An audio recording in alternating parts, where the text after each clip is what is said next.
Did you hear all that? And also welcome to John Presley, who is from Mazars. And what I also want to say is two things. Speaking to the microphone and have it there as a message. And secondly, if the fire alarm goes off, that way into the car park. Now, subject to your agreement, I'm hoping that you agree, we're going to take John's presentation from Mazars first. So we'll jump the agenda and go to item 12. And we'll go straight into your... Oh, you want to do that first? Yeah. I don't think we've got any apologies. We don't know, but just to note, Councillor Whittington is joining remotely. Yeah. Are you there, Mark? Hello, Roger. Yes, I am. My apologies for being there in person. I've had sort of meetings all day. I had 12 o'clock online, which finished 5 minutes ago. So I've just got a coffee, and I've got another one at 5 o'clock after this. So I'm afraid I can't be in Lincoln in person, but I'm here anyway. So I'm sure you'll chip in. Thank you. Nothing else? No other apologies? No. Any declarations of interest, please? Yes, normal. My wife is a deferred member of the pension fund. Any others? No? Roger, as is mine.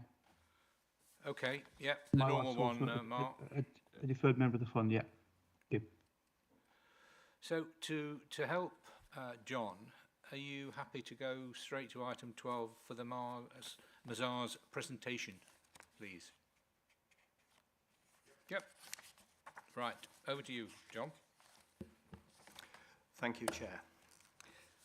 By way of talking you through our audit approach for the year and the work that we do on the Lincolnshire Pension Fund, I've shared with you our Audit Strategy Memorandum, which will be going to the Lincolnshire County Council Audit Committee in the near future. What our Audit Strategy Memorandum does is it outlines our approach for the year.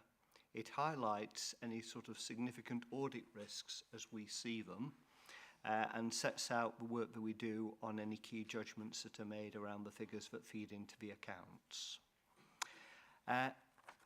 In a nutshell, our work is all about making sure that the accounts are okay, that they are materially correct, and we offer an opinion in that regard, that the accounts are indeed appropriately prepared on a going concern basis and appropriately state the figures for the year. As well as giving an opinion on the figures in the accounts, we also prepare what is known as a consistency statement. And that is in relation to the figures that are in the accounts, being in line with the Pension Fund annual report prepared by Jo and Claire and their colleagues.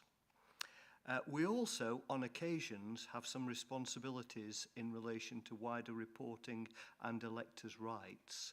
That is, if an elector was to raise an objection in relation to any of the entries in the accounts, we would take that into account and do work to see what the issue was and what needed to be considered. With regard to your audit team for this year, who will be working with Claire and Jo on the figures involved.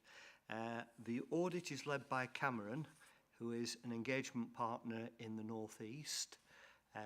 Like myself, Cameron is a product of the Audit Commission before joining Mazars and has got many years of experience in relation to pension fund work. And I myself have got a number of years experience with regards to pension funds and with regard to local authority accounting.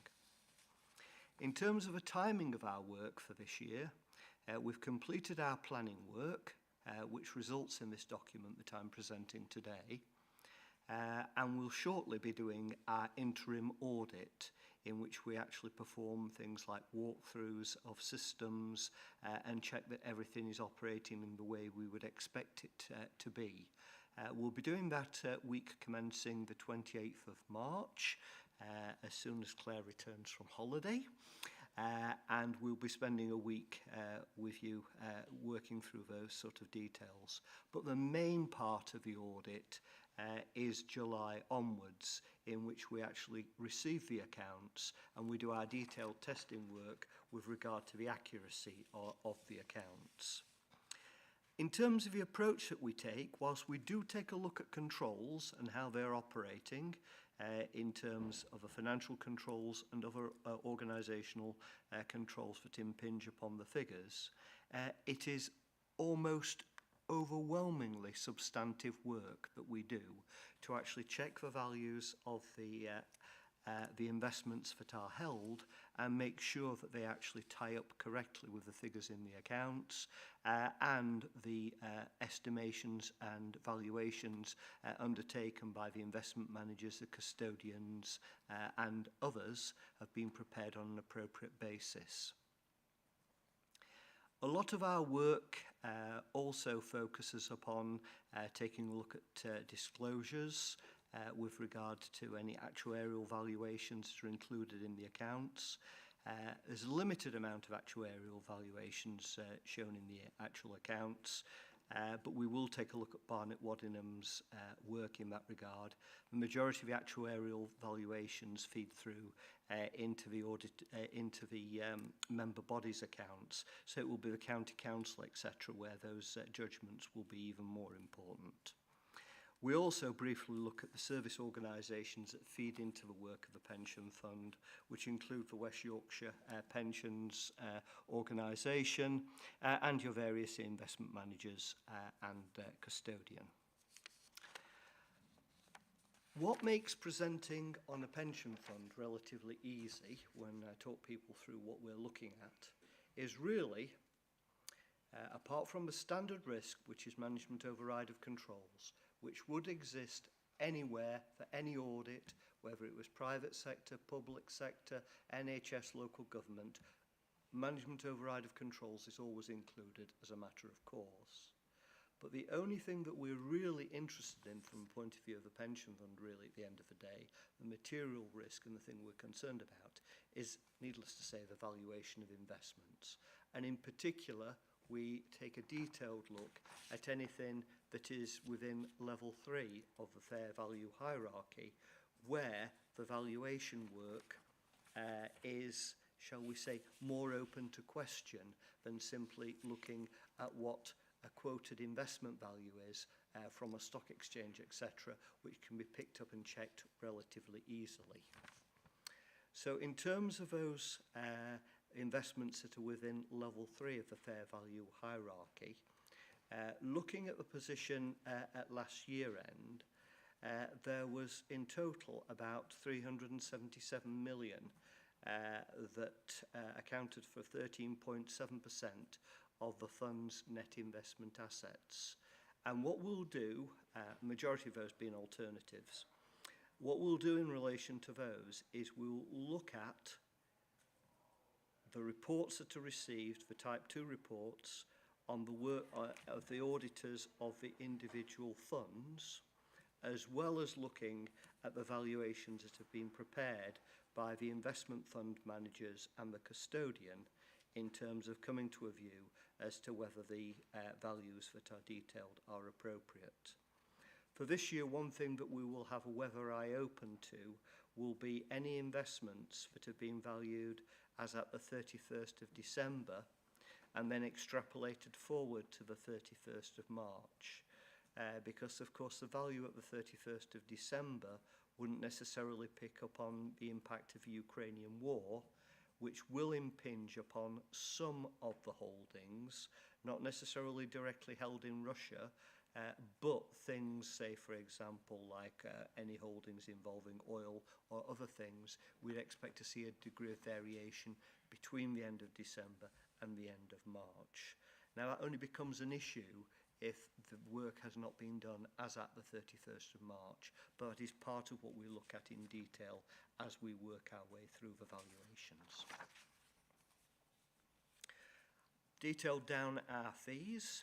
We're not saying what our fees are yet for this year because Mazars has not come up with its values for this year. Suffice it to say, in my view, the fees for this year will be very similar to the fees for last year in terms of what the additional amounts will be, in terms of compliance with the requirements of a regulator, which is what that extra £6,000 is all about, and the work that we do for other auditors, because other auditors write to us, say for example the auditor of the county council will write to Cameron and myself and say, basically, are the pension fund account figures correct?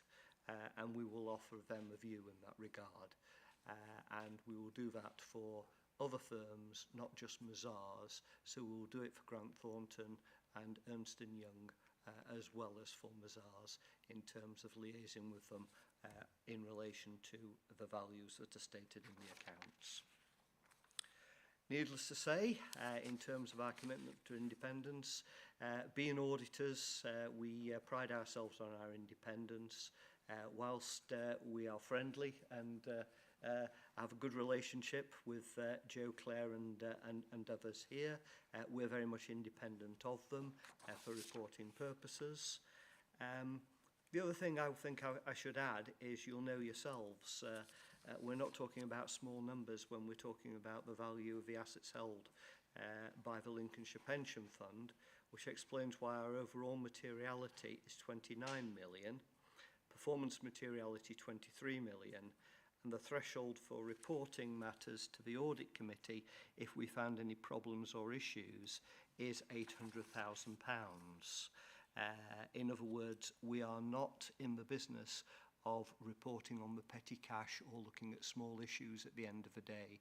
We are reporting to say that the value of the assets held by the pension fund are materially correct and can be reasonably relied upon for the actuarial judgments incorporated in local government accounts. The ASM also details a number of key communication points in terms of how we communicate things to the audit committee in terms of the work that we do and issues that we pick up on. I think sort of going away from the script now for a minute or two, we do enjoy a good relationship with Joe and Claire in terms of the detailed work. The working papers have been good in previous years. We do get a good turnaround on the figures and on any sort of questions that we come up with. There haven't been major problems in the past, and we're not expecting to see them again in the future.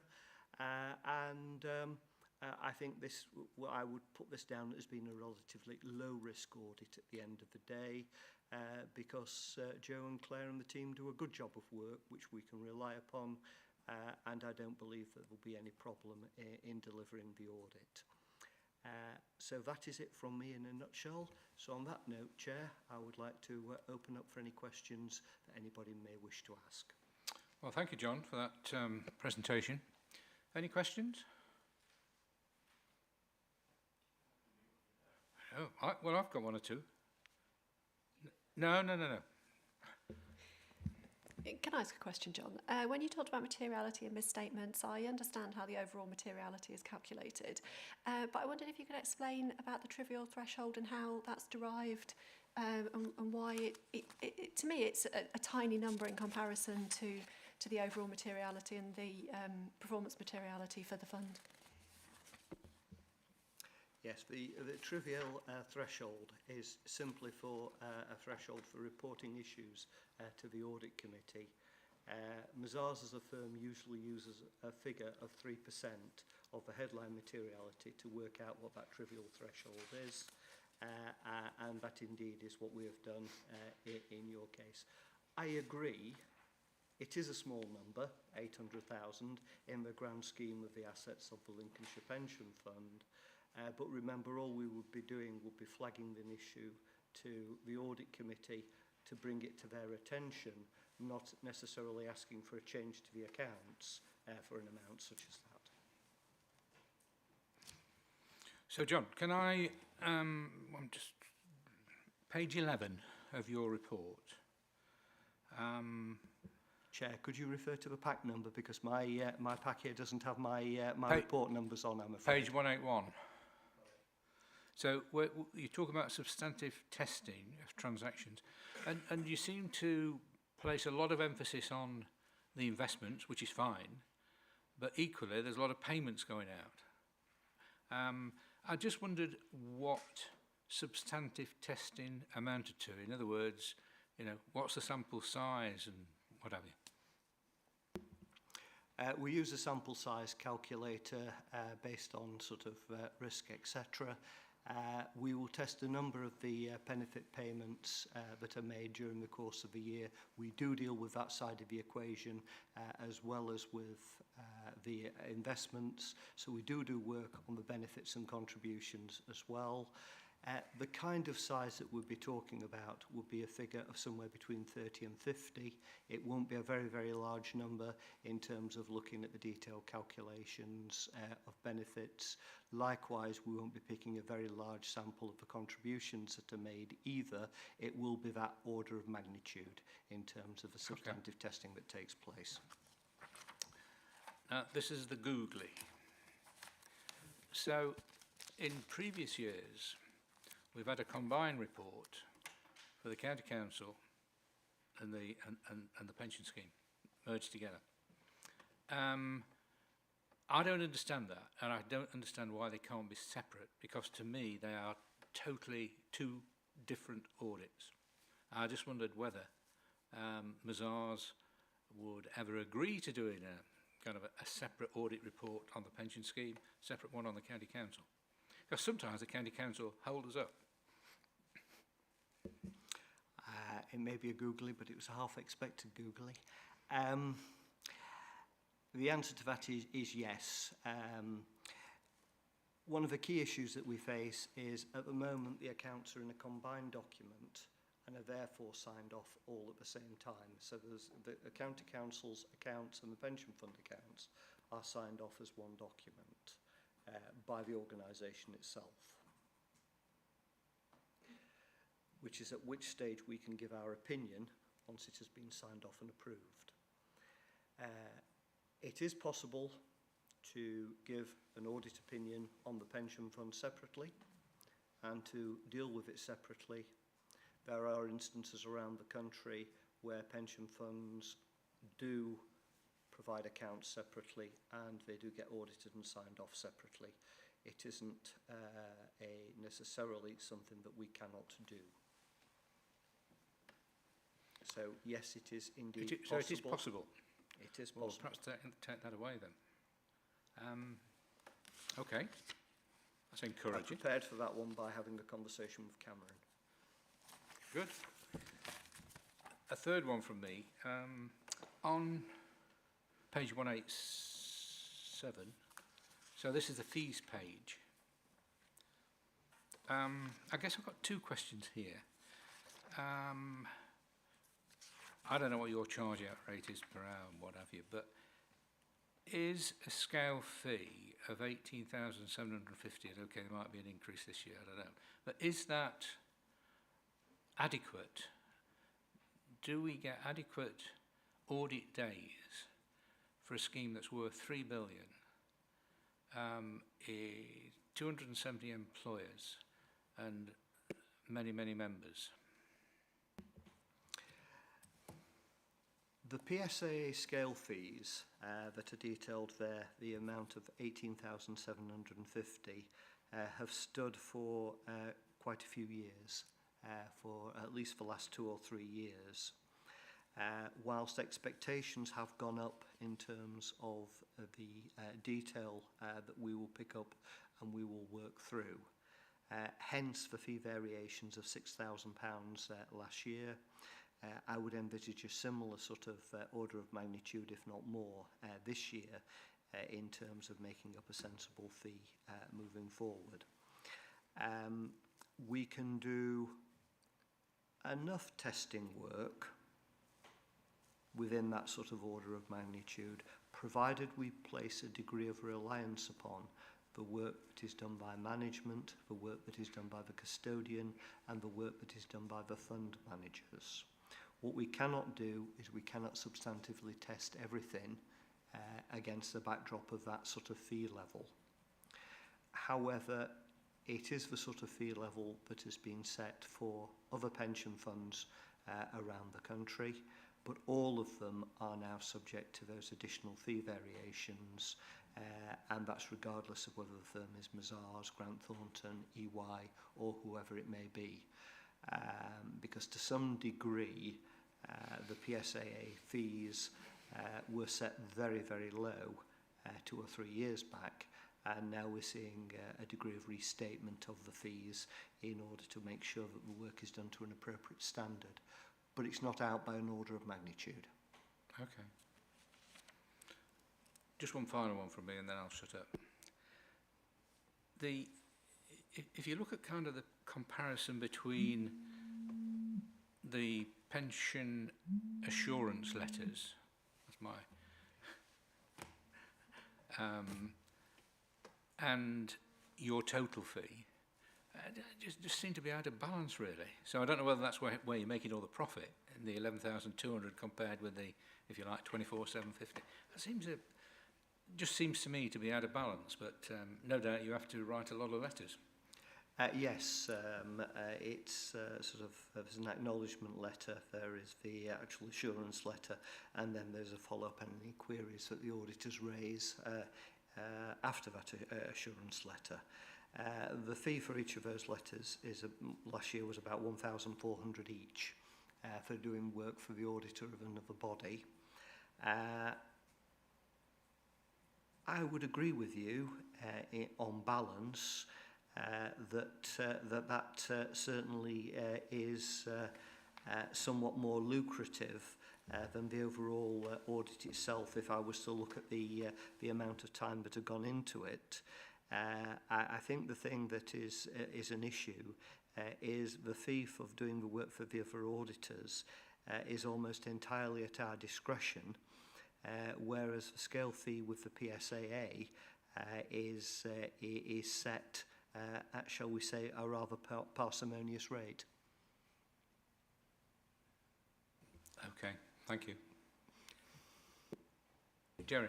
Just a quick one, John. Could you just explain performance materiality to me again? I did read through it, but I was slightly confused by it. The slightly lower figure of material, and these materiality figures are obviously provisional, as you say, I think, aren't they? So, and they're based on a percentage of asset values, are they, or something? Yeah. But I would like to understand the performance materiality.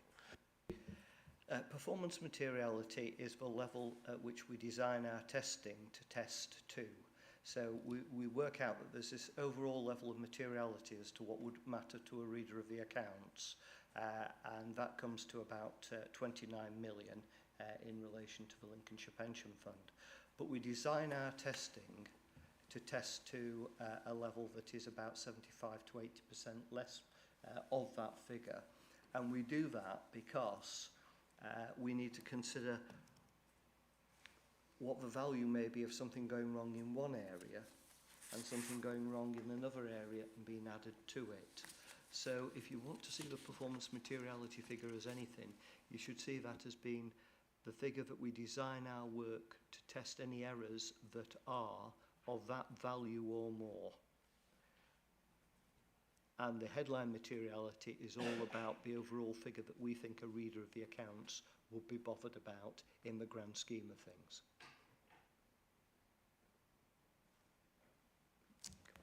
Yeah, I sort of understand that, but I would have thought that if you're aggregating, let's say, materiality errors, if you like, or you could easily have a 30% of materiality, and 3 of those would be over, or 4 of those would be over the materiality. So that seems quite a high threshold to use for testing to me, 75 or 80%, because you were saying about aggregating the sort of errors, if you like. I don't know, but we would aggregate all the errors, even those that are sort of just of a trivial nature or whatever else, when considering the overall variation against materiality. But in designing our sample of 30 or 40 benefits claims, benefit payments to test in terms of payments made to pensioners, what we would do is we'd design that using performance materiality in mind, saying that for the overall whole, what would it take for that figure to be triggered? and that's how we come up with some of the sample sizes that are involved. But we do look at the errors in various areas and add them together, and we do that whether they were below performance materiality or not. So even if it was just an error of a few £100, we would have a table that would add that all up at the end of the day, and then we would consider it all in the round. Anything? Dave? Yes, sorry, can I... Sorry, thank you, John. Can I just come to... You talk about doing 30 or 40 material checks on a benefit, across the benefits paid. Do you look at a full range of benefits? For example, when I say benefits, would you look at a transfer value or a death benefit or a redundancy, early retirement? You would embrace the whole package? We would pick the different types, so we would have so many of each of the types in order to get coverage across the board. So we would look at the lump sum payments as well as the actual pension payments that were made.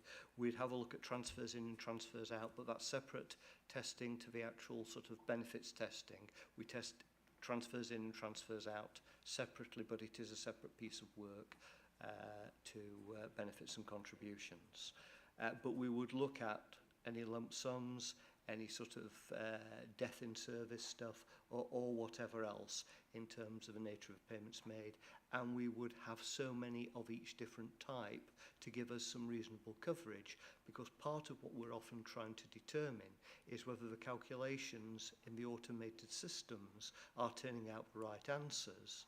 And unless we get that sort of coverage, we can't reassure ourselves that there isn't an error, say, for example, in the calculation of the lump sum part as against the actual regular payments that are made to pensioners. Just to enhance, just to move a bit further forward then, John,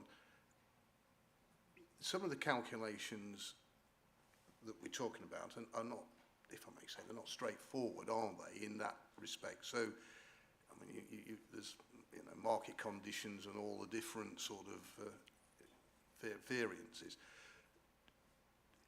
Are the audit team then, have they got that knowledge, or what are you checking against, if I may say? So you've got a transfer value of X. How will you know it's correct?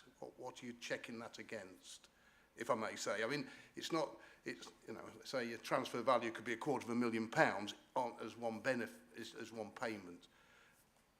I just wonder how you would know it was correct. I mean, bear in mind, it's West Yorkshire who are the administrators. Do you bring that expertise with you? Well, firstly, we audit West Yorkshire. So that gives us a good insight. We do controls work for West Yorkshire as part of looking at whether the systems work correctly, and as part of the walkthroughs that we do, we will follow a transaction through in terms of its calculation and see if it's worked out correctly. So we'll do that for a transfer, we will do that for the calculation of a benefit, we will do that for the calculation of a lump sum, etc., to see if the automated systems are working correctly. Provided those automated systems are working correctly, we'll place a degree of reliance upon that. We won't necessarily completely recalculate a transfer value, provided there have been no problems with the computation of transfer values at West Yorkshire from our other work. If, however, there is a problem on the computation of transfer values, then we will try to substantively test that and look at it in more detail. The in charge for this audit is Varsha Sharma. Varsha worked for KPMG for a number of years as part of their expert pensions team. She does have knowledge of doing these kind of calculations. We would be able to look at the transactions in that level, but we wouldn't necessarily do it on a routine basis, provided our controls testing told us that everything was working okay with regard to the West Yorkshire systems. Thank you. Anything else? Can I just ask one final question, John, please? If we did ask for 2 separate audit letters, would there be additional fees? I do not know. But you'll let Claire know. I would have to defer to my partner colleagues to come to a view in that regard. If there was to be some sort of an extra fee, I can't believe that it would be of any sort of substantial nature. Okay, thank you for that. Thank you. Anything else? No? John, thanks. Thank you very much for the presentation. Very helpful. Very good to meet you. Not very often we meet external auditors. We used to, but COVID killed all that. So if you want to go, you know, you're free to go now, as it were. I will avail of the opportunity. Thank you very much. Okay. Yeah. Well, thank you.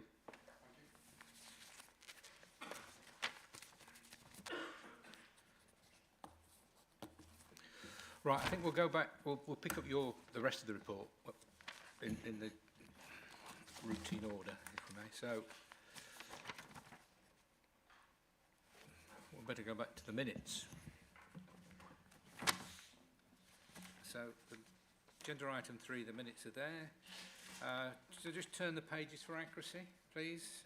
Anything on page 5 or 6, 7, 8, 9 and 10. Are you happy for me to sign those as a correct record? Yes? Unanimous? Yes, okay. Any matters arising? I think you've got an item, Jerry. And I couldn't find it actually in the minutes.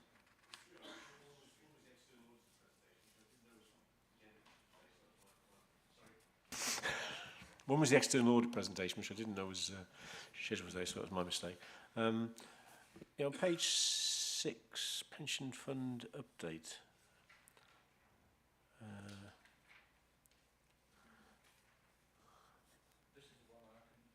That's the one you couldn't find. This is one we couldn't. And I asked Jo. And she couldn't I find it. read this minute about 3 or 4 times. we both remember it being discussed, and we both remember Eunice saying it'd go back. I'm sorry, I'm struggling to find it myself now. I said page 6, haven't I? You did. And I said the pension fund update, not the pension. Somewhere, I read it somewhere. Maybe it wasn't in the minutes, but I'm sure it was about the feasibility of. I think it was. There was definitely in the pension admin report about an independent provider being. So maybe we can pick it up then, because yeah. Well, I tell you what, we'll pick it Sorry? up when Matt. When Matt. Oh yes, gives us- sorry, Roger. Thanks, Kim. Kim's just pointing out my page reference wrong. It's page 7. So at the bottom of page 7 it says. WYPF are considering the feasibility of appointing an independent provider to support members or providing a list of potential providers. So it's bottom of page 7. So it's my mistake with the page reference. Yeah? Yep, got it. So the question is, was any progress on that? And secondly, when I was thinking about it, I wasn't sure it was right that West Yorkshire should appoint an IFA, essentially, I guess is what we're talking about, isn't it? Which, I'm not saying it's a conflict exactly, but it seemed a slightly strange. Yes, I guess I did think it was a conflict. Really, it just seemed like a lack of independence almost. If you're saying get an independent financial advisor to assess this, whether this pension is right to transfer it or whatever, and that's somebody who works for West Yorkshire, it seems a bit incestuous, if you like. I don't know. Well, I didn't quite see it like that, but I don't know whether Matt, you know the answer to that, or you want to take that one back.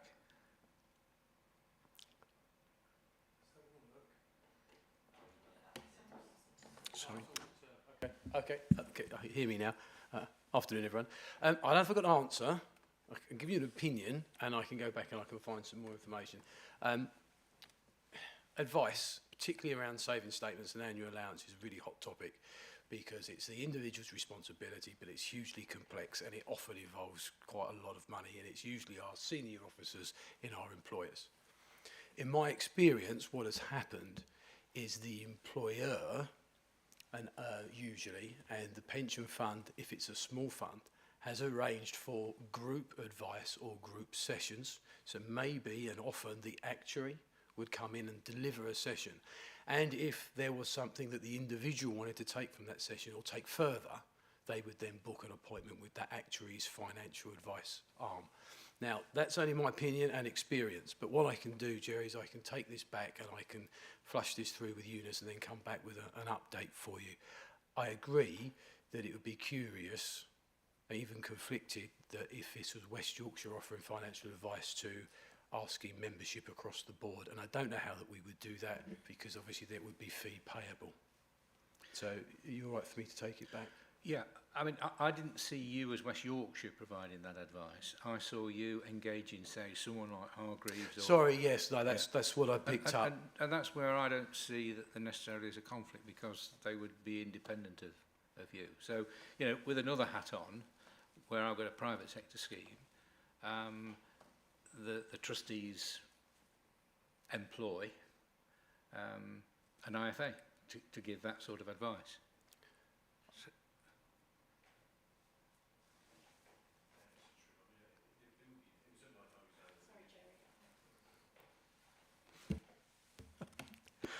Yeah, you're right, I suppose. If they would clearly be independent if it's something like Hargreaves Lands or a separate body like that. I guess I was seeing it more as somebody within the West Yorkshire Pension Fund. So, but it'd still be interesting to see what's happening anyway. So, yeah. So, Matt, we'll let you take that back, please. Sorry, Roger, could I? Oh, that's very Of course. loud.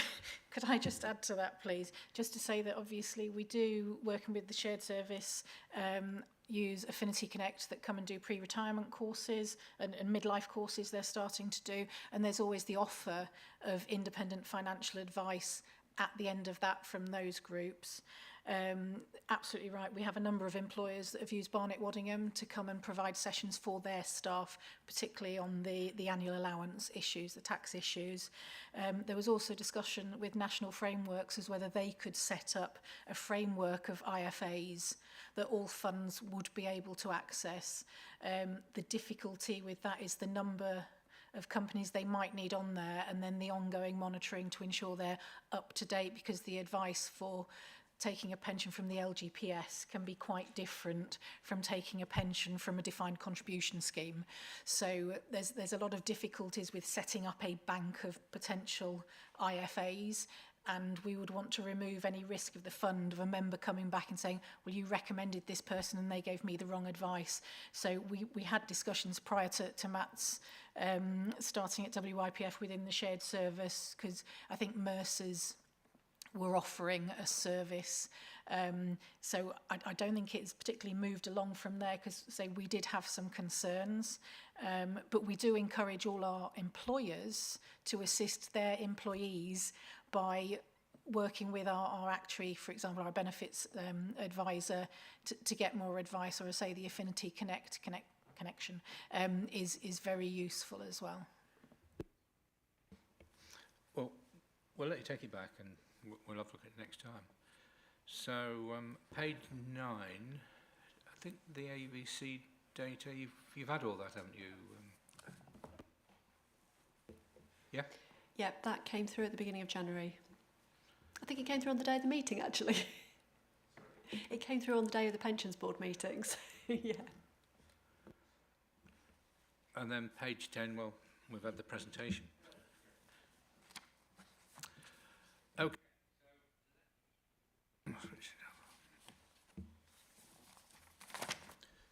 So shall we go on to the pension fund update report, item 4? Is that you, Joe? Thank you, Chairman. I'll try not to deafen everyone this time. So this is the standard quarterly paper, and I'm just going to run through the key points in each section. So section 1 on page 11 and the appendix on page 17 show how the fund meets the requirements of the pensions regulator. Still awaiting confirmation now just from one member of the committee, so there is an update on that since I wrote the paper, as to when they expect to complete their toolkit, and then we can move B12 back into green. Section 2 on page 12 updates the board on any breaches that have occurred over the quarter.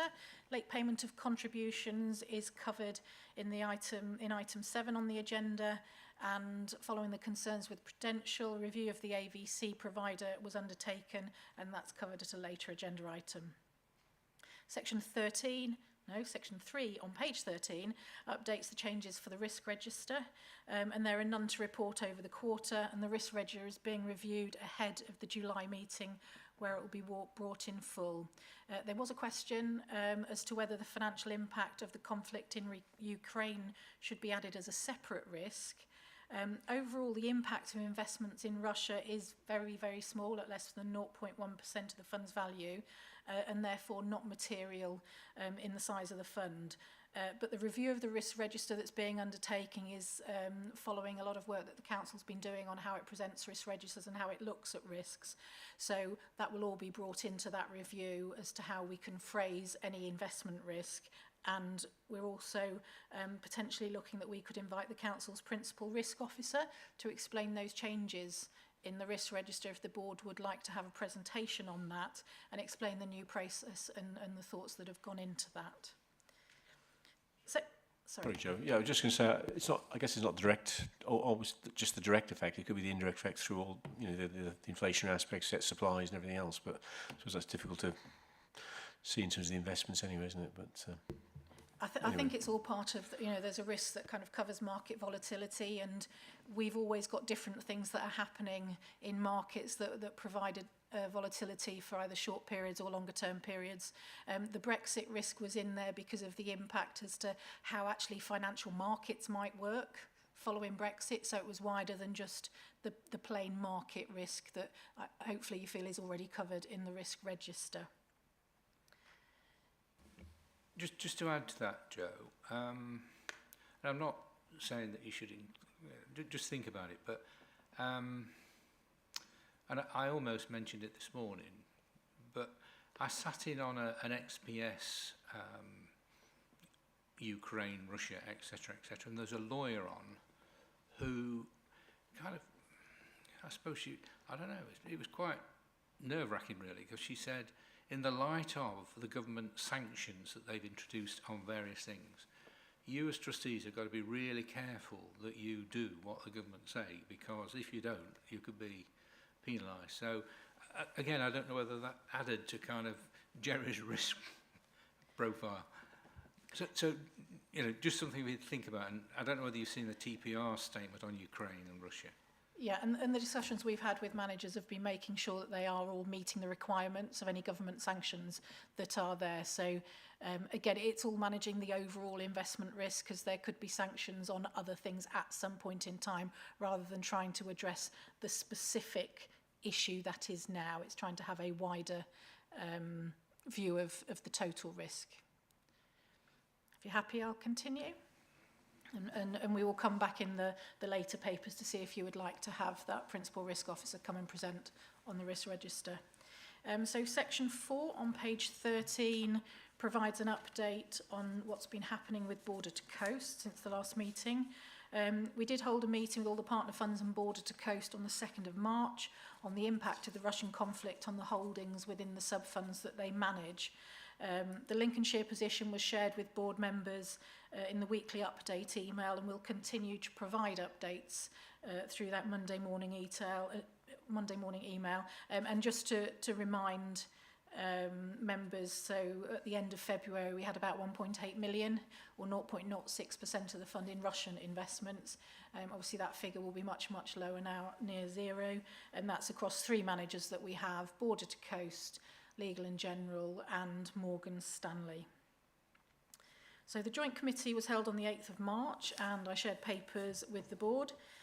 Any questions or comments that you have and would like fed back, please come back to myself or Councillor Strengle as Chairman of the Pensions Committee, so that they can be raised at the next joint committee meeting, which is being held in June. So that's all I was going to say, but I'll happily take any questions. Can I just ask a question on the joint committee? In the light of Mark's question this morning about the underperformance of 1 or 2 funds from Borders to Coast, was that discussed at all in the JC? So yes, there's a regular report at all the quarterly joint committee meetings that goes through the performance of all the funds.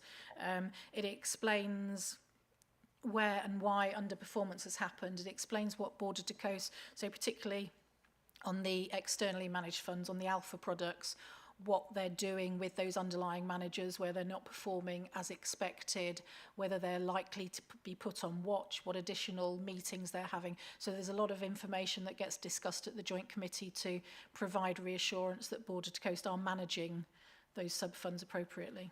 Oh, that's good. Okay. Any other? I mean, you did raise another question, which perhaps slightly indelicate.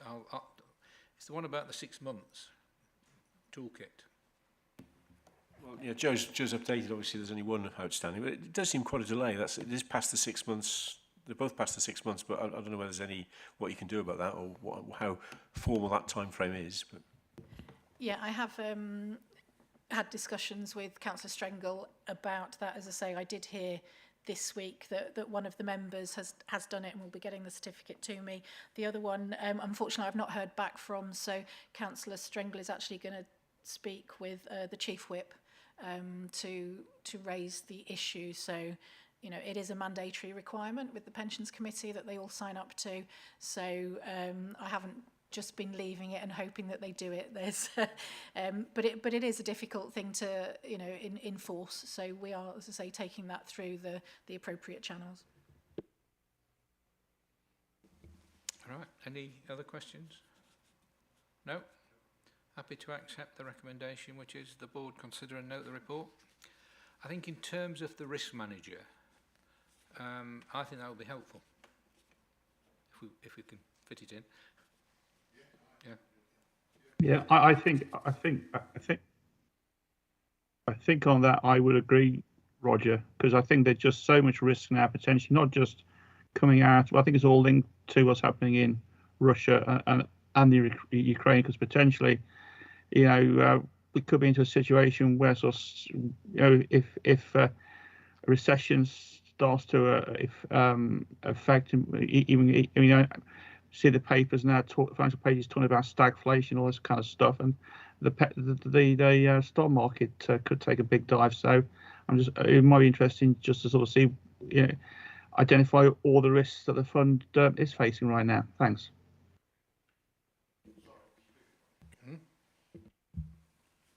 Just so I'm clear on it, will you be bringing?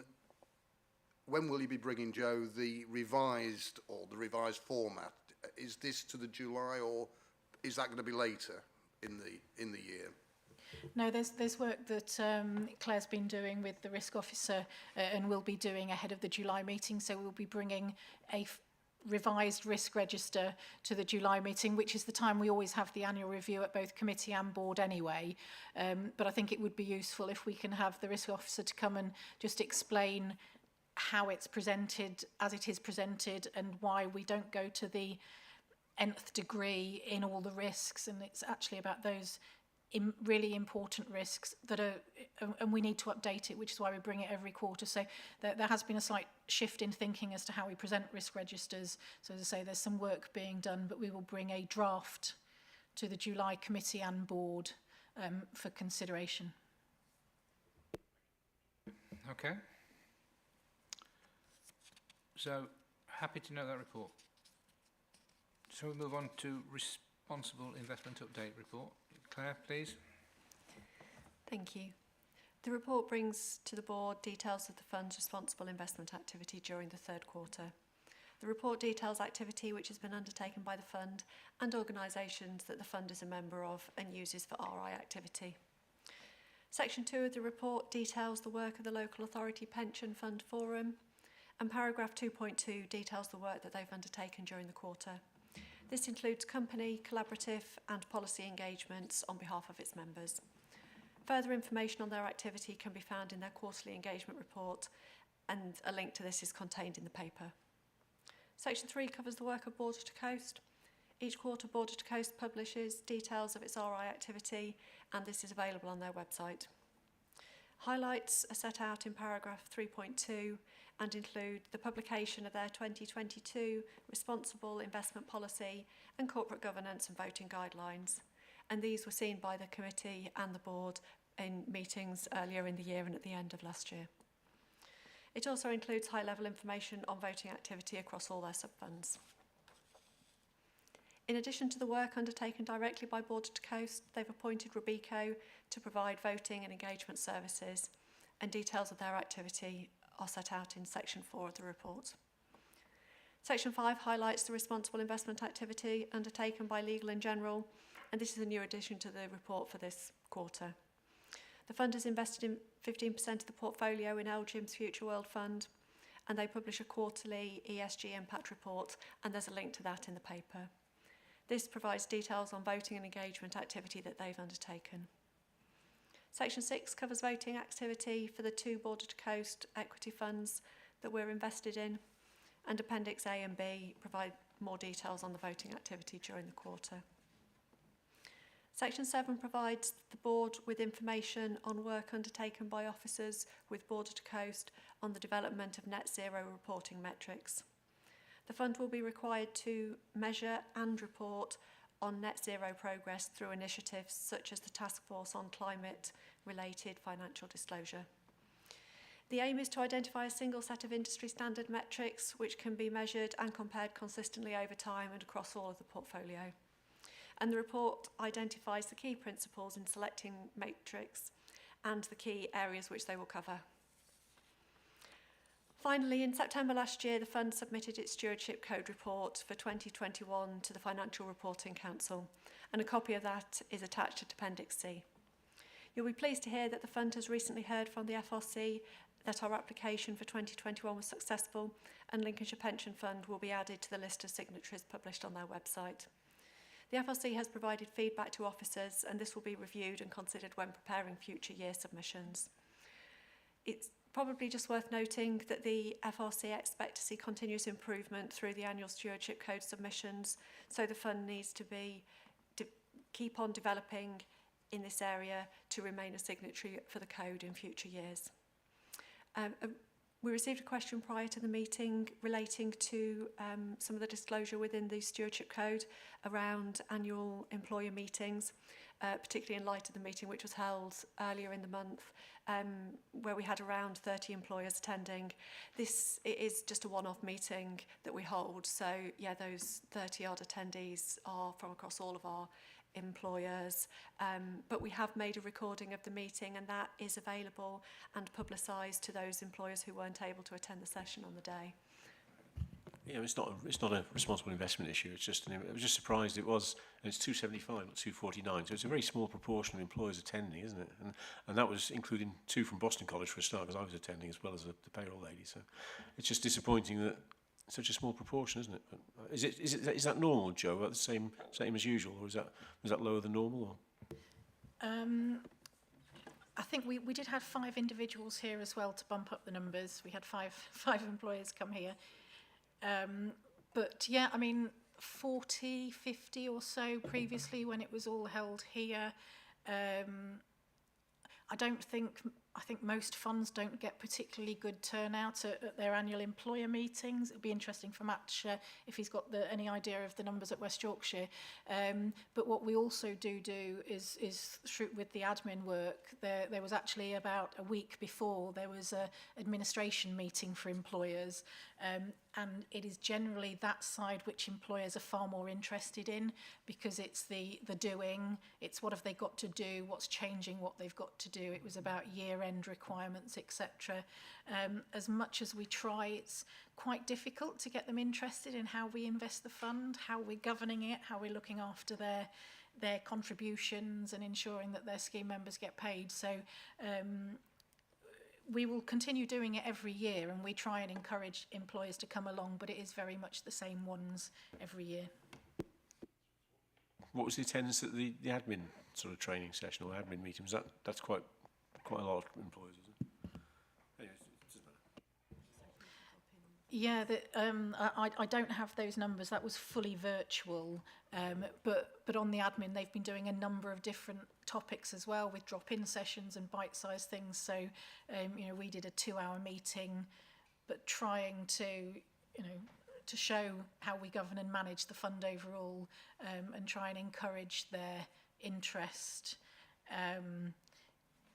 And we did hope that having the hybrid event, having it virtually as an option, might encourage more employers to come along. What we can't see, and I don't know if we will be able to, that would be a question I'd have to take up with West Yorkshire, is if we can see how many people have actually viewed the presentation or the recording of the meeting since we actually had it. So it is publicised before, it's publicised afterwards, that they can watch it. I think we, as a board, we ought to congratulate Joe and Claire on the stewardship code. I think that's really good news. So, well done. Are there any other questions on this report?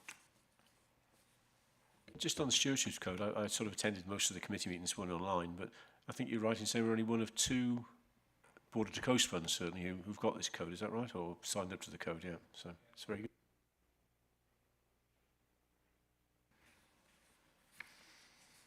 Nothing else? So in terms of the recommendation, board note the report, I better put these on, and discuss the responsible investment activity. Well, we've done that. And as I say, congratulations, perhaps that can be recorded in the minutes. Thank you. Pensions Administration Report, item 6. Matt. Thank you, Chairman. This is the Pension Administration Report from West Yorkshire Pension Fund. I should take you through the salient points, starting with point 1, which is about performance, which broadly I think has been very good. There were 3 areas where we didn't meet the required levels of the KPI, namely deferred benefits, interfunds and pension estimates. With the deferred benefits, they tend not to be a priority piece of work, so we move people onto the areas that might be. But I should make it quite clear that we still hit the statutory obligation required under the regulations, and that is that we notify a scheme member on leaving within a 2-month period that they have an entitlement to benefits. What we don't have to tell them is that the value of that entitlement, and that's what we have been, we haven't met the KPI on. Interfunds. There seems to be an awful lot of interfunds, and interfunds are transfers between one Lgps fund and another, and that is continually being reviewed. But what we've noted already, I've had a little look at the values since this period that we're reporting on, and the volumes are very high.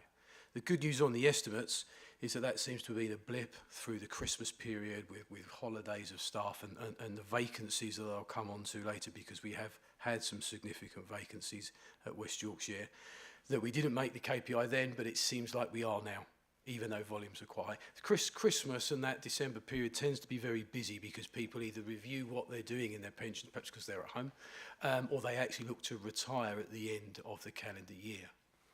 So we didn't hit them then, but there is some good news as we review, and the estimates have already been hit for these current periods. Internal disputes resolution procedure, or IDRP, point 4.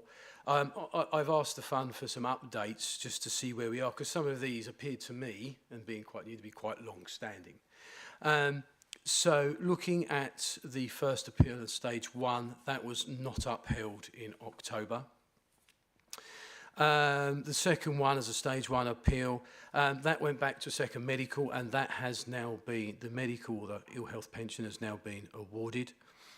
The third here, that was the date of appeal 28th of April. I know that was mentioned at this board at the last meeting, because it seemed odd that the person seemed to be employed and there was still an appeal.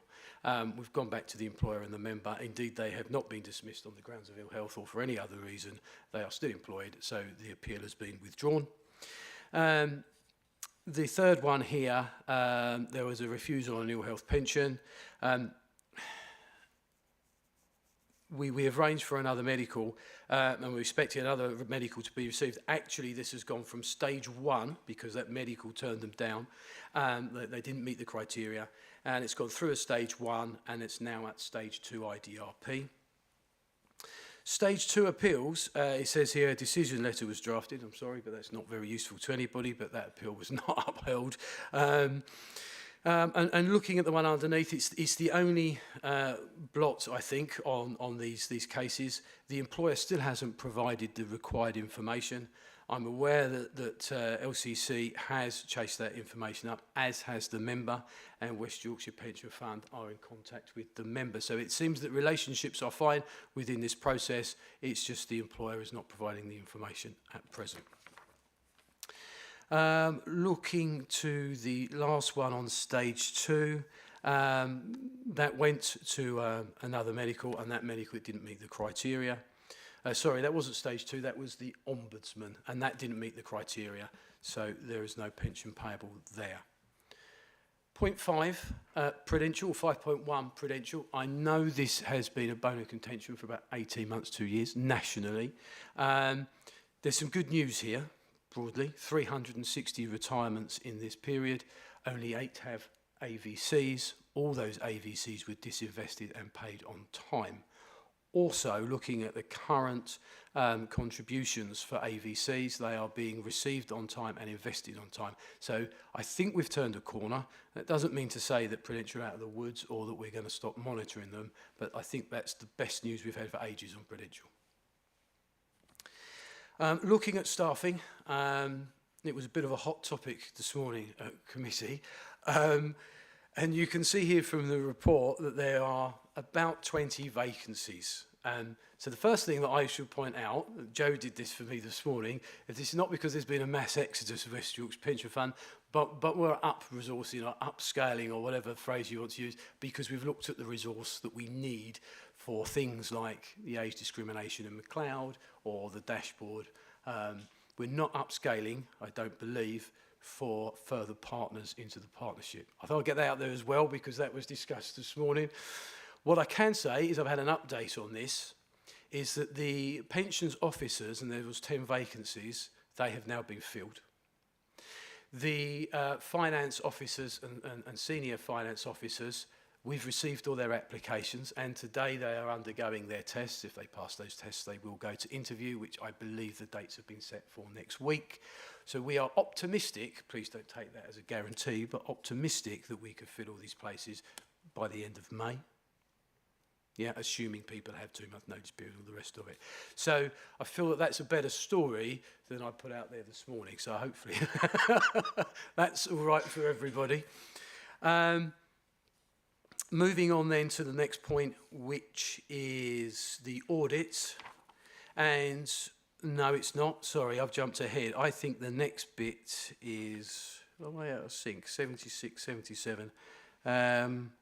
No, it is the audit, apologies. It's the audit. All the measures from audit have been good or excellent. There is one commentary about signing up to the transfer pledge or the pension regulators transfer pledge. We are looking at that. That's we, West Yorkshire Pension Fund, to make sure that we're not signing up to something that's over and above our statutory obligation, and ensuring that we are still complying with that obligation and due diligence of transfers. There's a conversation to have between West Yorkshire, the administrator, and Lincolnshire and our other partners as the administering authorities, because if we sign up to a pledge, then it seems consistent and appropriate that our partners and administering authorities do so as well. So that's where we are. Right, cost per member. It's a good story in so much as it's slightly less than estimated. The reason, as I understand it, is we have had less staff, so less staffing costs. And I believe, well, it seems to make sense, doesn't it? And our IT spend has been slightly less. Now, I'm not saying that cost isn't to come down the road, but it means as we stand here with development, with various things like the dashboard and McLeod, or maybe we just need less IT if there's been less people, that cost has been less than anticipated. The only other thing, and if I've missed it, Chairman, apologies, because it was your thing, and it was on, it might be in the technical report, isn't it? It's on commonality of data, it's in the technical. Sorry, it was in my quarterly report to the Pensions Committee, where I Right. tend to report on, you know, what we did at the January meeting it would be. And there were two areas. You know, one of them was the data quality, particularly scheme specific. And the other one was about the benefit statements. Great, you got 99.9%, but we don't know how many have accessed them. Right. And again, and it's for you to take back, but Eunice kind of said, we've got an improvement plan on the first one, and that's been in existence for 18 months to 2 years. Yep. And secondly, on the benefits statements, we're doing some software and we'll find out. Well, I have an interim update for you already, Oh, if that's that's all good. right. Okay. That's what I like. Yeah. Well, I'm not saying I'm going to answer your question and we're going to put this to bed, but at least it will put it forward. Okay, so 84% was the concerning number. It's too low. We agree with that anyway. It is, as we sit here today, over 86%. So the direction of travel is upwards, which is good. The reason that it is so low is it is historic data. It's historic data where it affects mostly our pensioners. We're not saying it affects their values that are in payment, but what it means is there would have been time where the software wouldn't have recorded the data fields that we now need to report on, and they're sitting in some crumbling old file somewhere. So the software that you've mentioned is an optical reader, and we've already gone out and we've engaged the marketplace. Now that doesn't mean something's going to turn up tomorrow or next month, but we are investigating. So we listen to your comments, Chairman, and we are taking steps to get that in place. And whilst that is being put in place and we get the software to do the job, we are still working on that data and it is gradually going up. So I think that's not the end of the story, but it's in the right direction. And I think that's right. What was the other thing? Benefit statements, right? And I wish I'd known this morning because again, I agree. We should be able to get down to a finer level of detail on these portals. What's the point of having the software if we can't analyse how people are using it, where and when and how often? Anyway, we have gone back to our software provider, Civica, and they have said, a very simple summary, yeah, we could do that. So we are expecting some sort of delivery on their next release. Now, I don't know what that means in terms of when that would be live, but certainly that would be software we can test through the summer, maybe into the autumn, I don't know. But it means again that we've taken that on board and we've taken the first tentative steps to actually improve that software from a user point of view. Well, that's good news. That's all I asked for is that some action is being taken. We kind of never got any feedback, but thank you very much. No. Only been here first day. Well, I know, but I just felt that perhaps some of the information I should have found out for myself before I turned up, so I went and had a look. So I'll bring more information back, but the journey has started on both those issues. Thank you.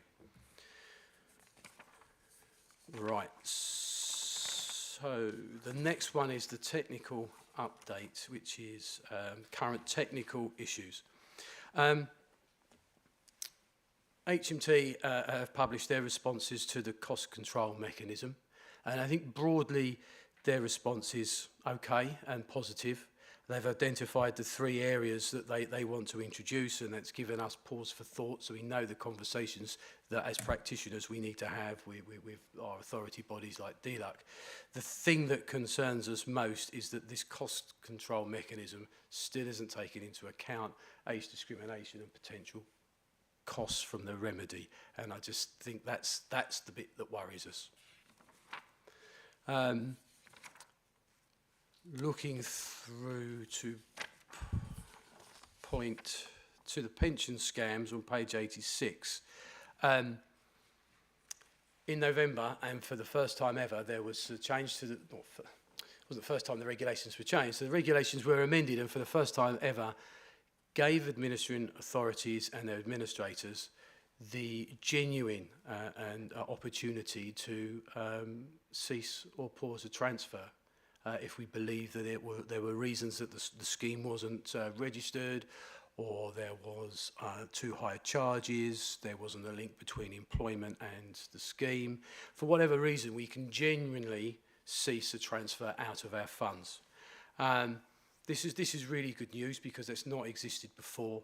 It eases the pressure on the transferees. It does up the ante in terms of diligence, and thoroughly investigating these schemes and their advisors and their introducers. It also ups the ante for communication to the scheme member, because we have to be quite clear when we're asking them questions. You haven't provided us with enough information. The scheme hasn't provided us with, hey, please provide this, take some advice, whatever it is. So we have revised our process. We have revised our communications, even to the point where we now have a letter that says, no, you can't transfer out. And with that letter is obviously lots more information about IDRPs, because where a lot of these scheme members are going to go is to complain, because they will feel quite aggrieved that we've said no to the transfer. I think on that one, Matt, that, you know, when you mentioned the pension, the scam pledge. Yes. I mean, given what the government have introduced with these regulations, that is the pledge. So I mean, you're doing it all, because you've got your green, amber and red, haven't you? That's right. So I mean, I just think that the pledge goes out the window, personally. And maybe that's something to consider, because by formally signing up to a pledge, we might be formally signing up to something that's over and above our statutory commitment. But you don't know. I agree with you, and I think that, as I said, West Yorkshire are looking at implementing it, and I've already mentioned it to Joe. And I think we're going to have more discussion, because Joe and I aren't close enough to the coalface to be actually say what it really is all about. We just think, like yourself, it's a good idea. What I do know is, and I think you will be fine here and completely compliant, is that to sign up to it, the pension board members must have completed the relevant module on the toolkit. All right. Yeah. Well, there is one. Yeah. Okay, because there we're demonstrating great governance and diligence from the top down. I've had it drilled into me by a lawyer with another hat on. So I was going to say something else then, but okay. While you're thinking about that, I am taking a training presentation to the West Yorkshire Pension Fund on Tuesday about scams, the transfer rules, and I've taken the story right back to Freedoms and Choice of 2015. Now, if that's an interest to the board, it's not a report, it's about 20 minutes of slides. If that's an interest to the board, I'm quite happy to bring that back to the next board meeting here, and there might be an expanded conversation on the pledge. Possibly, I don't know.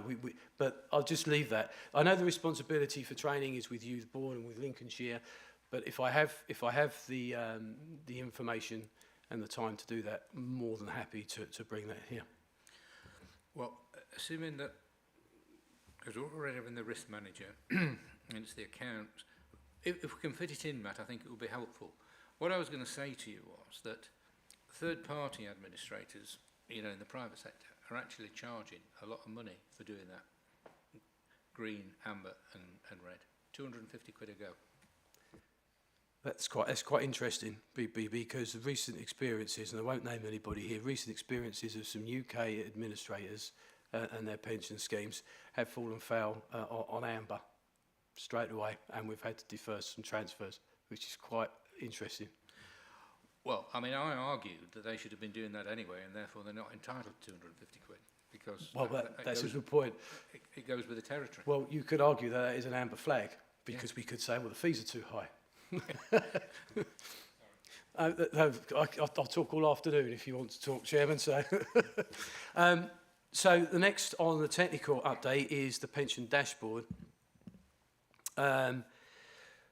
Broadly, again, the pension dashboard, they've got the regulations, and there has been a response by LGA which, to a consultation which I think closed on the 13th of March. Again, I think so far, so good. The news is fine. It's starting to set out the requirements of the data. But I think the concern here, again, linking this back to McLeod and age discrimination, is the dashboard has a proposed staging date or start date of April 2024.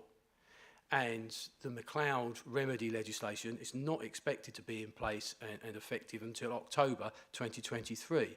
So as administrators and ministering authorities, if we're busy recalculating and repaying benefits and assessing our scheme membership, have we really the time or the resource or the budget to start doing all the work that's required for the dashboard? I'm not sure. What you can be assured of, though, is that we are already talking to our software provider, Civica, so that we are starting to develop the screens and the data that we require. Oh, just a personal view on that one. And it's time someone stood up to the pensions minister.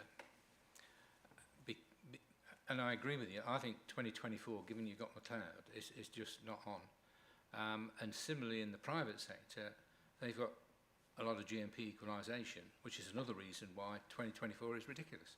Yes. And I mean, I've asked the pension savings PLSA to tell the pension minister it's not on. It needs moving a year at least. Yeah, I think so. I'd like to see it no sooner than October 24, and even then that might be too soon. So that was the end of the technical update. I don't know if there's any questions before move on to temporary bank accounts. Well, I think you answered the question. So the dashboard regulations have been issued, are they? Just draft. Just draft regulations. They've been issued anyway. They come out as, that's what you said that, I think, anyway. The only other one was there's, I always get interested in employers exiting, but there's no issues with that. I don't really know who it was, but there was one employer exited in the quarter, so there's no payment issues with that or credit or any major issues, no? Not aware of any. No, we regularly have contractors exit because they're an admission body that has been in for 3 years, 5 years, 10 years. The contract ends, they could then leave and another employer come in. So it's not that there's been any issues with an employer going bust and leaving for that reason. And then there's just a standard process that's involved when an employer exits, calculations done to see if there's any monies owed to the fund in terms of cessation payments.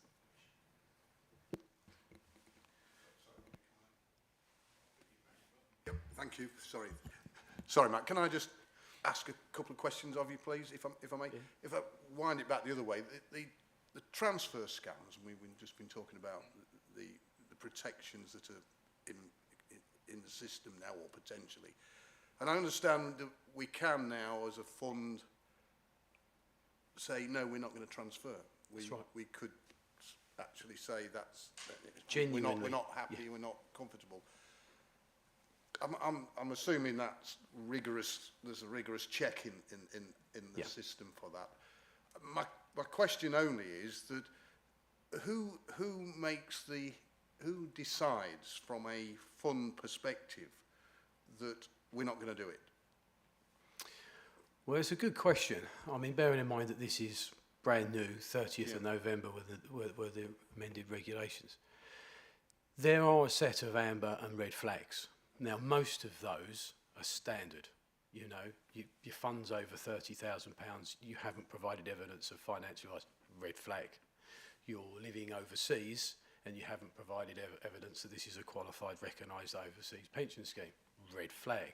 You've told us it's an employer scheme, but you haven't actually confirmed you're employed at the sponsoring employer or whatever. Red flag. So they're the really easy ones. The amber ones aren't so easy, and at the moment, I'm assuming that it's the administrator that's making the decision because we're in the coalface. The most of those could be quite simple, you know. So we've asked someone to go to the Money and Advice, Money and Pension Service, which is part of the process. That would mean there's an amber flag in place, and if they don't go, that becomes a red flag. We make that decision to send them there. We haven't had... I don't know, we haven't had their signed wet signature on a piece of paper. It's an amber flag until we get that, we go back to them. So they call it substantive responses from the scheme member. What is a substantive response? Now, I'm quite happy to have Lincolnshire's input on this, but I think it'd be very difficult for our administrators to apply perhaps 4 different standards across the partnership. So I think for pragmatism, it's going to have to be taken at the team who process the work. No, I'm only interested in that you could imagine, can't you, that the scheme member, as they will be thinking, oh, hang on a minute, I've done what I think I need to do, and it's not going to happen. Yep. So I'm going to appeal that. Yep. I'm not going to take that sitting down. I'm going to fire off an right. appeal. Yeah. And so I was just interested to know that the first stage decision on that type of it would sit, if I may say, with you, Matt, personally, but within your team back in. Yeah, I think it has to, and I think, as I said, a lot of them are standardised so that we could produce a list. The training that I mentioned has a selection of the amber and red flags, so Yeah. you can see what they are. So they're almost scripted. But I think if a member did raise a complaint through IDRP, and why not, because it could be a genuine transfer, they could be scammed, whatever. And then, Joe, you make the decisions on the final decisions on the IDRP. So arguably, if Joe looked at that and went, well, that's not an amber flag, that's fine, or that's not a red flag, I think that's where we would have an internal discussion. I don't think it's been tested, but I think that's where you would get a second level of assurance. Would you think that would be appropriate? Yeah, I was just going to say, I think it's probably some, because as you say, it is very new. Yeah. I think it's perhaps something that would be useful to bring into the regular reporting, even for officers, as to how many have been fully turned down on red flags. Amber flags, as you say, they're potentially awaiting something to come back. But if it's a final no, it would be useful to know that this has happened and these are the reasons, just then the fund is fully updated and aware. But absolutely, the admin team have all that information, they see it. We don't see that, but it would, if they did complain, it comes back to the fund as a stage one for the fund to make the decision. Sorry, all I was going to say, Roger, I mean, I asked the question only in that we look at the issue. I mean, one of the main disputes is on ill health retirement. Yeah. I mean, I'm iller than that, and you don't believe me, you know. And how often does that come round the loop? And we start. I mean, we've just gone through that, haven't we? All I'm saying is, I'm not suggesting this is going to be many of them, but there is going to be some out there, aren't they, who are saying, well, I want to get it out there because I want to cash in my 250,000 pot. I want to go spend some of this, you know, how, with all the freedoms we've got. So I was only asking to ensure that there was a referral route as well. But thanks for that. Thank you. I've got, just if I may, Roger, one other question. On staffing, Matt. Yep. The vacancies, you say you've got, what, 30, is it? There were 20. 20, sorry. Are any, I'm thinking now of the shared service, are any in Lincoln? Are we got vacancies here in Lincolnshire? Or is this a collective, you know, staffing issue? I think, as you know, Joe.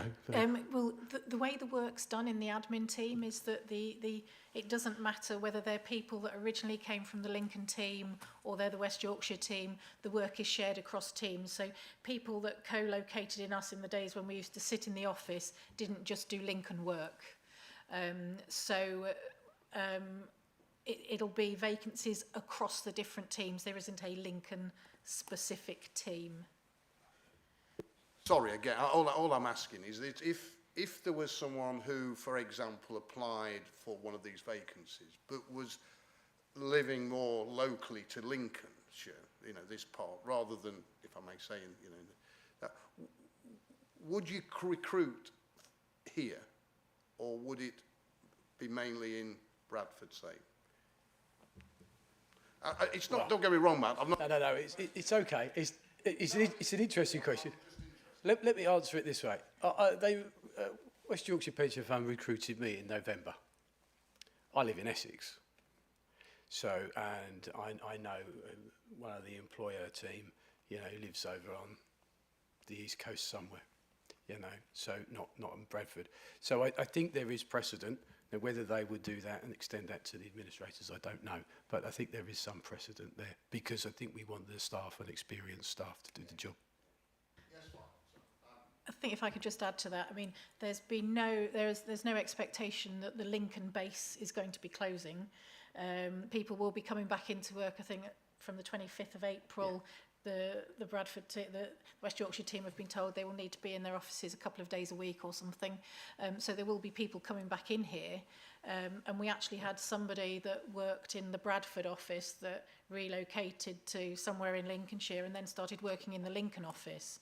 So it is still seen as another base to help with that business continuity as well, which is one of the reasons it was set up in the first place. So that plus remote working, I think generally people are now looking far further afield, particularly when it's jobs that are quite hard to recruit to, as the knowledgeable pensions admin people are quite difficult to find. That's fine.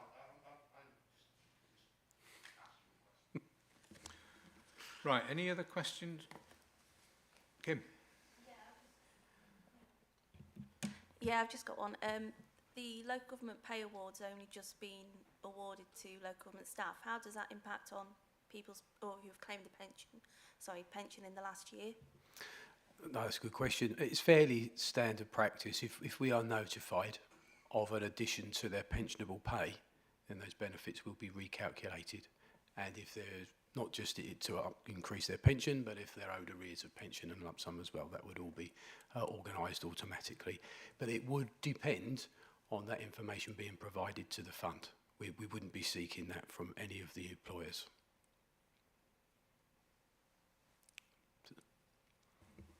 Okay. Anything else? The recommendation is that the board notes the report. Thank you for the refreshing presentation. I was only just warming up there, Chairman. So Thank you. anyway, luckily enough, is it me next? No, as it's well? not. No. Don't let me get. Otherwise, I'll get right. told off by Rob. Okay. Item 7, employer monthly submissions update from Claire. Thank you. This is the standard quarterly update on late and incorrect employer submissions, and the report today covers the third quarter of 21-22. The fund monitors closely employer compliance with their statutory responsibility to pay over member contributions on a timely basis, and those contributions should be received by the 19th of the month following the payroll. The fund classes any employer as late if either their cash or supporting data is received beyond this date. Details of the number of late payments and data submissions are set out in Table 1 on page 90, and as you can see, there is generally good compliance from employers. The area of poorest performance is the submission of data returns, either with the return being submitted late or where the submission does not match the cash that's been paid across to us. From this quarter, there are no specific concerns about employers to bring to the board's attention. Employers who miss the fund's deadline 3 out of 6 months will be fined unless they can offer extenuating circumstances, and Table 2 sets out the number of fines during the quarter. And as you can see, there have been no fines issued. And I'm very happy to take any questions on the report. Any questions? Mark, are you South Kesteven? Yeah, I am. I think you Why? should. Well, if you look at December, payment and data don't match South Kesteven District Council. Oh, oh, I'll leave dear. I'll leave it with you. Yeah. Has that now been addressed, Joe, Claire? Yeah, the standard practice where it's where cash and data don't match is that we would ask the employer to correct that on the next monthly return. So that will have been picked up in the return for January, which will have been submitted in February. Yeah. Okay. Did they say what the issue was, or was it just wrong data on a spreadsheet, or something that just wasn't checked by somebody? I think what generally tends to be the case is that the data file is prepared first, and then they may submit that around the same time that payroll is run, but then they don't pay the cash across to us until the statutory deadline. So if they make any adjustments to that, the data it's 9 times out of 10 it's the data that's incorrect, and the payment is actually correct. So it's almost a catch-up which needs to be picked up in the next return. That's fine. It's probably even more pressing to me now because I'm now on the cabinet at South Kesteven District Council. So yeah. Okay, leave it with you, Mark. Thanks, Roger. I'll keep an eye on it. Keep an eye on that screen. Okay, thank you. Any other questions? Nope. So the recommendation is that the board notes the report, considers any further actions they wish to take. Well, there's an action that Mark's taking.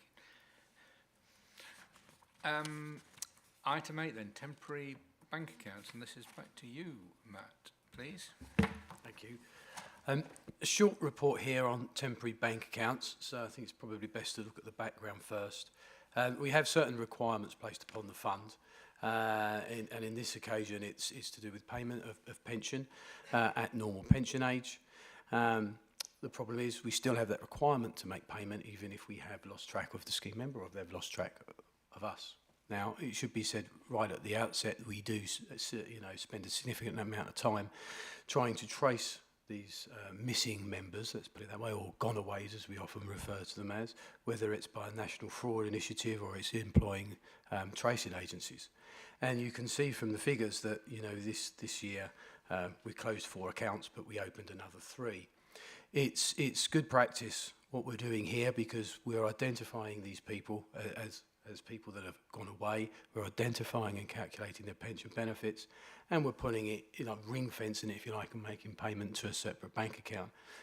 In the event that they do, walk out of the woods and ask for payment, the benefits are here, the arrears are here, and we can make payment to them without any further delay.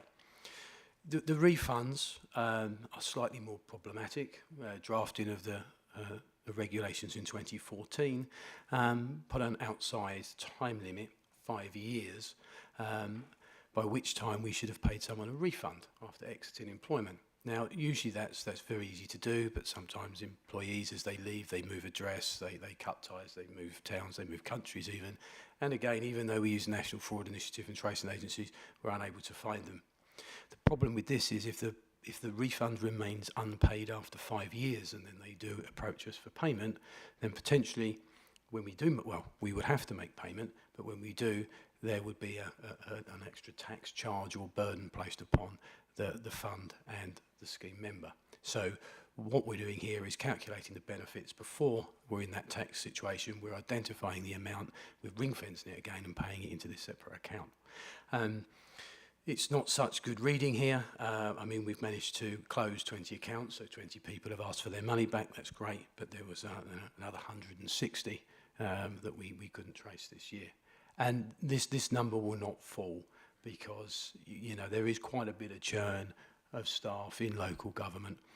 And the only sort of, I suppose, bright spot on the horizon is that we are hoping, we used to be expecting, but I think it's now just hoping that the regulations will be amended to move that time restriction and will be removed retrospectively. But I think that's been gazumped really by McLeod and by dashboards. So it's kind of watch this space. Any questions? I think, Jerry, you've got a question, haven't you?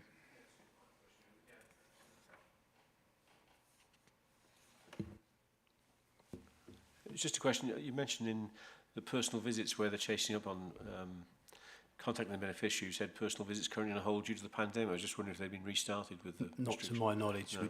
We haven't actually got people back to the office yet. It's going to be next month. So I think that will be reviewed through the summer. I think that's a good question to ask, though, if they've got plans. So I'll take that back. I think in fairness on this one, Matt, because we have spent, it's just been an agenda item for a number of meetings every 6 months. And Eunice did arrange for a list to be sent.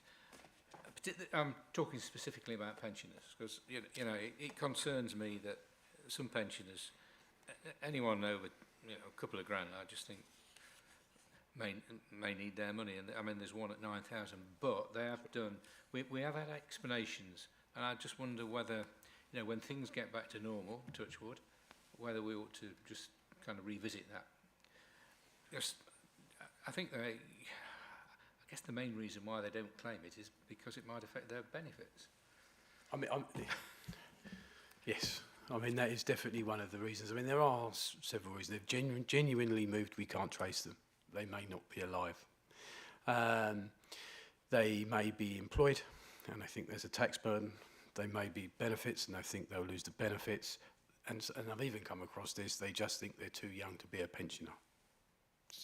As daft as that sounds, because some of these pensions could be paid from the age of 60 under the old regulations, and they're still in employment. So there are numerous reasons, and I think it probably is due a revisit. I've had a couple of conversations with Eunice, so I will take your thoughts back to him as well on that, Chairman, and see if it needs a revisit at all. Yeah, and we did say to him, we're not anything under £1,000, just leave. But certainly the bigger ones, I just feel that we have a responsibility, and if it's kind of some, I don't know, 85-year-old widow who's confused and what have you. That's a personal view, but I think it would be helpful, you know, when, as I say, when things get back to normal. But thanks for that. Any other questions? No? So we'll note that report. Thank you. Can I just ask, would anyone like a comfort break for 5 minutes? No? No? Crack on then. Right, McLeod. Item 9, I think this is you, Matt. That's back to me. Right, now, I'm going to try and do something a little bit different here. Hopefully you don't mind, Chairman. But when I was listening to the last board meeting, I think it was said that there wasn't a great deal of understanding or knowledge from McLeod. And the report... That was me. That was yourself. Yep. And the report's off the back of that. I'm not claiming responsibility for the report because someone else drafted it some months ago and it's already been to West Yorkshire. I've just updated it for this board. But I thought if there isn't a great deal of knowledge and understanding, and people may have heard bits about McLeod here and there, I thought instead of talking about the report, I'll take you through a small presentation. At the end of the presentation, I'll come back to the report, but as long as it's all right with yourselves, I'll talk about the figures. And then obviously, if you've got any other questions, then obviously go ahead. So Claire's already prepared. She's there waiting for me. So this will be strange, reading that from here, but I shall read that from here. So if you'd like to go to the next slide. Can everyone hear me if I just sit back a little bit? Fine. Yeah. Brilliant. So this is a bit of a story. It's about our public sector pension schemes and where we started the journey about the age discrimination, which was 2014. And on that day, the Lgps created a brand new pension scheme. And on the 31st of March, the day before, we closed the final salary scheme. Now, little do we know then that put us in good stead for what's about to come. And the reason is that last bullet point, where we look at the other public sector schemes, who transitioned a year later, I might add, but didn't close their scheme. In fact, they retained some of their older scheme members in the final salary schemes, now known as legacy schemes, on a temporary or permanent basis. And part of that criteria was their age. So if we flick over, please, Claire. So there were no protections in LGPS like there were the Well, other schemes? there are, and I'll bring those out. But they are far, far simpler than the other schemes because we just have one, not two or three like the firefighters or the police. So although it's still very complex and difficult to deliver, for firefighters and police officers, teachers, civil, it's horrible because they've got all these other schemes still running at the same time and they've had these protections. And this is what McLeod really is. It's a legal challenge by members of the firefighters and the judges' pension scheme. McLeod is a scheme member, okay? And you might have heard the other name, Sargent, and Sargent is a scheme member. And they brought the challenge to the government. And the challenge was about these protections, where in 2012, if you were 10 years from your scheme's normal retirement age, you could retain that as a protection or a benefit. So you're better off than the younger colleagues of yours. So they went to court, and in December 18, the Court of Appeal found these protections were actually unlawful on the grounds of age discrimination, which is why it keeps popping up, age discrimination. And in June 19, 6 months later, the Supreme Court denied government permission to appeal. So for the firefighters and judges, it was game over. It was game over. They're now unlawful. They've got to change their scheme. Can we just change the slide, please? Unfortunately, for the rest of public sector, the Chief Secretary to the Treasury a month later said, no, it's not just firefighters and judges, it's every single public service pension scheme. And this is where McLeod was really born. Because at that point, we all realised that we had now to make adjustments in the scheme to remove the age discrimination. And it wasn't a levelling down, it's a levelling up. So if we have members that are protected here and members that aren't protected, they've got to come up to the same level. And this is what it is. This is what McLeod is about. It's about levelling everybody up to the protected values. I've said there that the benefits will need to be adjusted because there are one or two outliers in the other schemes where they could actually not benefit at all and the benefit values could fall. But in the LGPS, I cannot think of an example where if someone meets the criteria for McLeod that their pension benefits won't actually increase. So they remain the same or they go up. Next slide, please, Claire. So what happened next? Through 2020, Treasury published a consultation that set out the possible options. And in early 21, the Treasury published their response, and basically it was their preferred choice of remedy, which is some of the things that we've been discussing very loosely. At that point, there was implementation group or groups where administrative authorities, administrators, software providers, local government, we're now getting around the table and saying, well, how do we do this? Because what's being asked of us now to bring the benefit levels up for every single person is huge. And the reason for that is because it's the fast churn of data. We need to look at almost every single file again. And we can't physically do that manually. Next slide, please, Claire. So before I talk about what we're doing, let's just remind ourselves what our protections are. So we moved everyone into a new scheme in 2014, and that was brilliant. But we still had this 10-year guarantee. So anybody on 2012 would have been aged at least 55, 10 years from their normal retirement age under the 2008 schemes, were protected by the statutory underpin. Now that's a phrase or word that you might hear quite a lot, underpin. Because what the underpin means is, if somebody was retiring today, we would look at their benefits from the final salary scheme to 2014, and then the new care scheme to the date of retirement. We calculate the value. We would then perform a second calculation, assuming that the care scheme was never introduced, so it's final salary all the way through. And we would then pay the higher of the two pensions. Now, this isn't new. This is what was became effective in 2014. So arguably, we have been doing this for every single retirement since 1st of April.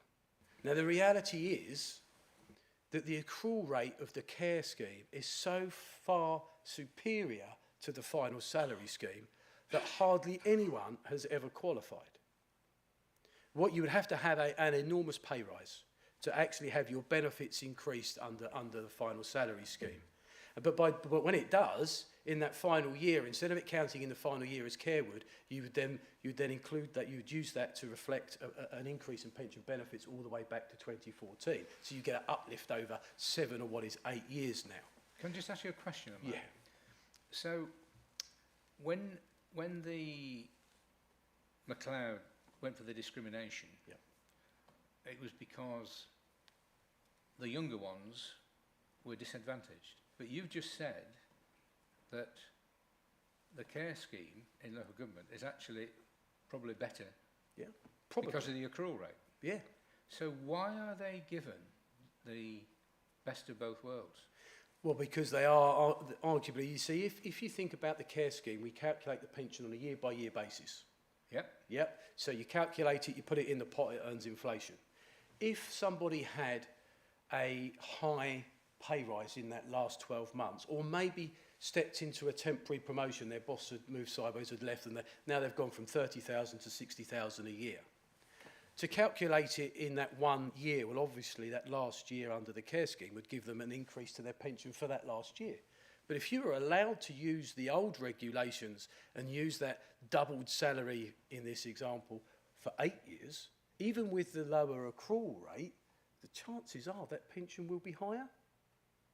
So it's a tiny, tiny proportion of our membership that might be captured.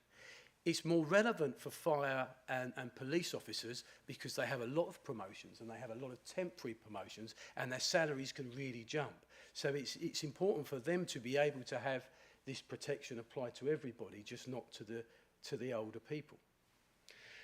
So the sting in the tail, however, because there's more criteria, is if this underpin did apply to somebody as they were leaving, but they decided not to take their benefits. Perhaps they were aged 55, and they said, I'm going on to another employment, I don't want my pension paid, I want a deferred benefit, I'm deferring it until my normal pension age. Great. As soon as they make that decision that they're not having it paid, then they lose their entitlement to the underpin. Yes. So therefore, discrimination on the basis of age, because they're old enough, they're not actually taking their benefits. Now, at 55, you could argue that all 55-year-olds, many 55-year-olds would not take their pension benefits, but they would still apply for a 60, 62, even a 67-year-old on their normal pension age who's not taking their benefits because they decided to stay in employment and go elsewhere. They would lose the benefit of the underpin. I didn't know that. I mean, do people realise? I mean, are people advised about that when they make this decision? Because presumably they might change that decision if they knew they were going to lose that protection. Well, it's very difficult to know if they were advised, but certainly they're... No, because we don't advise anybody, but they certainly would be presented with the figures. And you can see why that it's a complex area and why it's been very difficult to get to the point that we're in. So can we have the next slide, please, Claire? So, even though legislation is still in the Houses of Parliament, and it has been since October, and it is supposed to become law very shortly, I'm not brave enough to say that this is going to be the remedy. I'm going to continue to say it's proposed until it's in law, all right? Okay, so this is what we know, this is what we expect, so let's hope this is what we get. That age requirement will be removed so that those people that were in the scheme at 2012 and they were 18 years old would still be able to count the period from 2014 to 2022 as an underpin period, and we can do a separate calculation just on that bit. Okay? So everybody would now be inclusive. You will not need to leave with immediate entitlement. So you can defer your benefits, go off somewhere else, and when you collect your benefits, they would still, if the underpin applies, it will still apply. As I said, it's capped at 2022, so it lasts some consistency. They said 2012, it would be a 10-year period, and 10 years later in 22. So some of those members that were originally captured would now be 65. So consistency.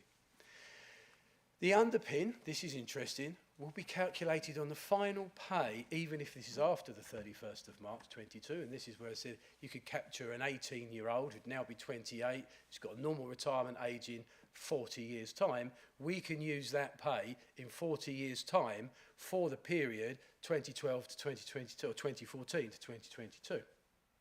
So we're going to have some good software, because I'm not going to be around to explain that to anybody. All right?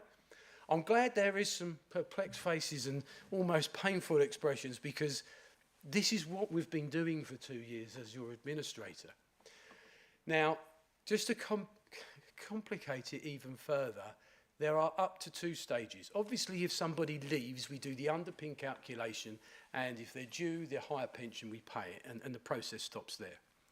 If they defer that pension to a later date, so from 55 to 68 or whatever it might be, we'll do the calculation again when they actually want their benefits paid. The reason being is that there is a slightly different increment or inflation mechanism for the care scheme to the final salary scheme. So it could be if you left without an underpin entitlement at age 55, by the time you want to collect your benefits at age 65, you may well have one, and maybe even vice versa. Who knows until we do the calculations. It just means that it's very, very difficult at any point in time to say something, you qualify, unless you qualify and take your pension payments. And then the real one, the real bad one, and I keep talking about this, it's going to be retrospective to the 1st of April 2014.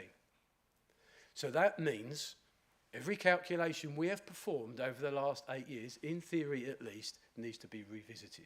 And every single scheme member that has been in this fund for the last 8 years will need to have their data looked at again. It's good, isn't it? It's really...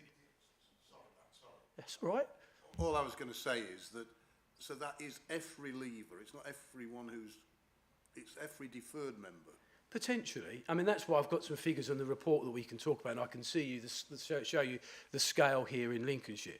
And hopefully it will just help everybody understand that the size of the task, the complexity of the task, and the absolute need to get our software to help us with the task. So anyway, next slide, please, Claire. I'm not sure what the next one is. Right, so where we are, 22 and beyond. So we need to understand the remedy. I think as administrators, we've got a good handle on it. But again, as I said, until the proposed remedy is in law, I'm not actually going to say we definitely know it. We need to understand what the software development is, because we've got to be able to search out these members that are in scope. And we need to identify if there has been discrimination. And the only way we're going to do that are by reperforming calculations. Because you could meet the criteria, but when we do the calculation, and as you said, Chairman, the accrual rate of the new scheme is so good, they still will not get an uplift to their benefits because they've got more or higher benefits in the current scheme. Request data from employers and other LGPS funds. Now, we talk in these boards about the data from employers. And I'm certainly not pointing the finger at employers here because we've basically gone back to them and said, you know that data you've given us over 8 years, is that correct? Oh, by the way, if they're part-time, can we have some more? Can we have some more pay, some hours and weeks worked? And it does put quite a burden on them. But of course, this is our statutory requirement, so they've got to comply. If they don't provide that, then we really are stuck at the first hurdle. Why do we need to talk to other LGPS funds? Well, it's those interfunds. We've had money go out to other interfunds, we've had money come in, and we don't know, certainly the money coming in, if it's based on the right data, and do those transfer values now need to be recalculated and uplifted. Annual benefit statements really concern me. They concern most practitioners within the LGPS because there is some momentum to show McLeod data on the annual benefit statement. Now, that would mean that you'd have your current values, your projected values, your McLeod value, your projected McLeod values. But as I've already mentioned, it's hard to say what the McLeod values would be, particularly as you're using final pay to calculate it on. And if there's active members, active benefit statements, then they haven't left yet. We don't know what the final pay is.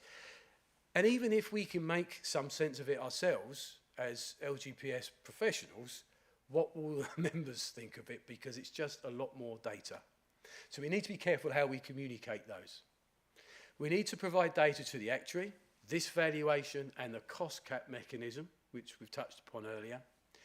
We will need to recalculate benefits where we know there's been discretion, not just the value going forward, but the value they should have had, including the inflationary increases, add some interest and pay them their arrears.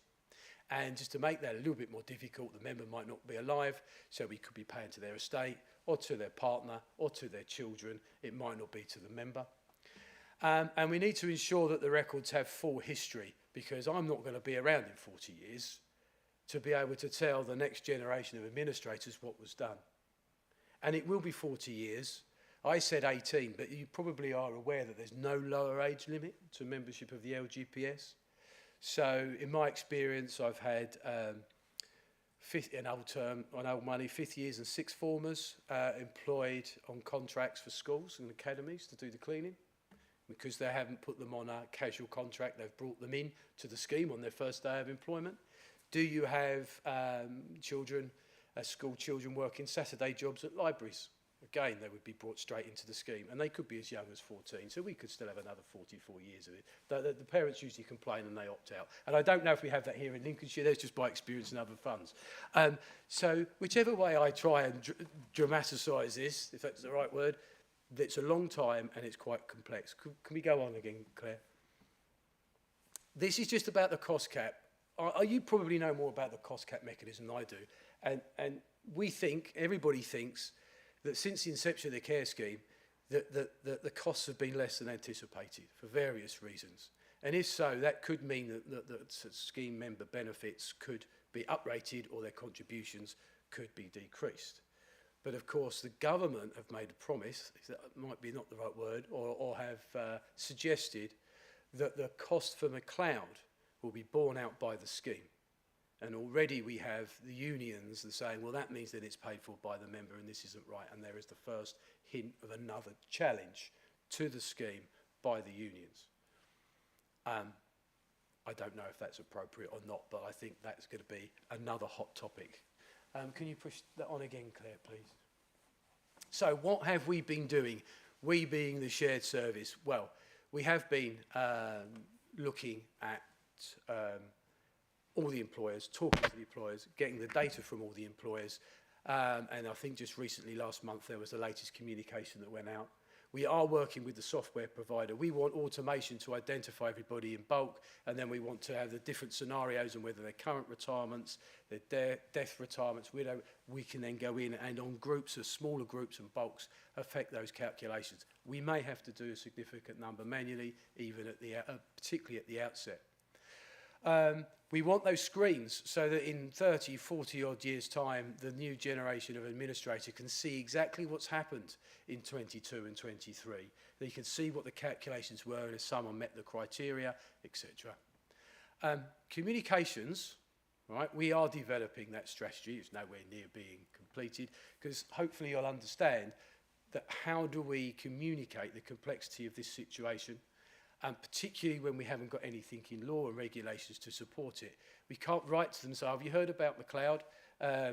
You may be in scope, and if you are in scope, you may get an increase to your pension, and if you are getting an increase, we don't know what it is. And that's kind of where we are at the moment. But what we will do is when we understand a bit more is we'll say, you are or you are not in scope. If you are in scope, we'll come back to you with figures, and these are the figures. And if your pension's in payment, these are the arrears. We need to think clearly about doing that. My own personal opinion on this is lots of scheme members have heard about it. Hardly anybody understands it. One or two will think that this is a golden egg. And if they are in scope, they will get a lot more money. The truth is it will be a few pounds to a few £100 per member. And I'm not sure if you've seen the consultation packs of last year, but if you do have access to those and you look at the examples, they range between, I can't remember now, between about £20 and £70 additional pension per year. So even when we identify this small number of people, for most of those people, it will be a small increase. And yet it's a complex and costly area. So we're still working with all the various groups so that we know and understand the regulations, and then we can actually be quite agile and change to any amendments as they are introduced. And although as partners we don't have meetings about McLeod, even if McLeod doesn't appear on an agenda, I can assure you that it does crop up in conversation because you've got one or two concerned people, and you might read something in the press or you might get a release from LGA or whatever. So that's where we are at the moment. I think that might be my last slide. So before we look at the paper, are there any questions? Oh, sorry, Kim. Yeah, just wanted to check, does this just affect people that were a member before the 1st of April 2014? This affects everybody who's potentially a member from the 1st of April 2012 and was still a member on the 1st of April 2014. So if you left on the 31st of March and never returned to the scheme, and that's an important point because there's been some amendments to the drafting now that if people had left on the 31st of, or before the 1st of April 2012 and then returned to the scheme within a 5-year period, they may be entitled to McLeod as well. So every step, the remit is widening. So just an observation, and correct me if I'm wrong. Right. When the government or whoever introduced the care scheme into local government with a view to kind of making cost savings, because that was the, given what you've just said, somebody might get 20 quid more or 50 quid more, then whoever designed it didn't design it very well. If you were thinking you were going to save quite a lot of money on pensions. That fair comment? I think it is a fair comment because I think across the public sector we've all found that elements of the scheme are unlawful. So whoever drafted the regulations didn't do a very good job. And there's actually an argument to say, well, why did these changes happen in 2014? Why didn't they happen in 2008? Why did we get that 6-year period of a 60-year scheme without a lump sum? That doesn't make any sense looking back retrospectively. But these things have happened and now we need to unravel them. Just one other question, me being a simple guy. So after the 1st of April 2022, in a year's time, will someone say, I've been discriminated against because I don't have the benefits that all those people have? Well, it's quite possible. Now the door's been open and people look at the regulations and there are little pockets of discrimination all over the regulations, even for payment of widowers' benefits, because they're not quite the same as a widow's or civil partner benefits. There's also an argument to say why is the death grant or the pension guarantee, capped at age 75? They're just questions, and I don't know. But where we are at the moment is that the government by 2019 had lost the game, and we spent this time to get anything that's even partially workable. Now, I think the good thing is that there are going to be very few people in comparison to our scheme numbers that will be affected or will benefit, not affected, will benefit.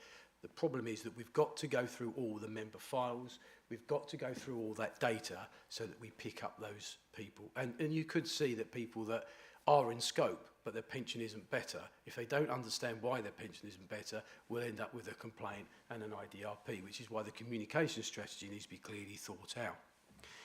But I think there's probably a good time to look at the paper, paper 9. Make it pretty quick, because that was excellent presentation, I have to say. Thank I understand it now. Well, good, because you can explain it back to me later, is that all right? So instead of going through the paper as such, if we could go to page 102 at the bottom, where we start to see the figures. So apologies, it's split over the 2 pages. And I just wanted to sort of bring your attention to what these values might look like in Lincolnshire. Now, I'm not giving you a guarantee that this is the number. This is an indicative value. This is a data cut that was taken last year as we started to look at the implementation. Yeah. So the headline event, 14,000 scheme members, are potentially what we have to look at. Now, as I said, we'd like that to be semi-automated, if not an automated process. But we know that there's going to be large parts of this that are going to be manual. 6,000 have already had their benefits awarded to them. Now, I don't mean they've been paid, but when someone leaves and we defer their benefits, we are awarding them a pension value. So we know we've got, and there's a breakdown further down, roughly 2,800 deferred members that will need to look at those values, and there's over 3,000 pensioners that we need to look at their figures. And just to make it a bit more complex, like I said before, there are people that have died, and we've had benefits that are transferred out. Now, each of these are almost a different project within the project, if you like, because we need to assess them. And if we can get automation through our system, you'll be looking at running these different sets of calculations. But the first thing do is to identify who these people are. The other thing that I would say is, as I said to Kim just now, the remit seems to be widening. Every time that happens, there'll be more people that fall into the pot. We also know that the longer it takes us to implement this, that the change in the figures, so that you may have 7,369 actives on this, but actually you'll have several of those, if not dozens or hundreds of those that would have retired. So your pensioners number would have risen, and then that would have fallen because some would have passed away.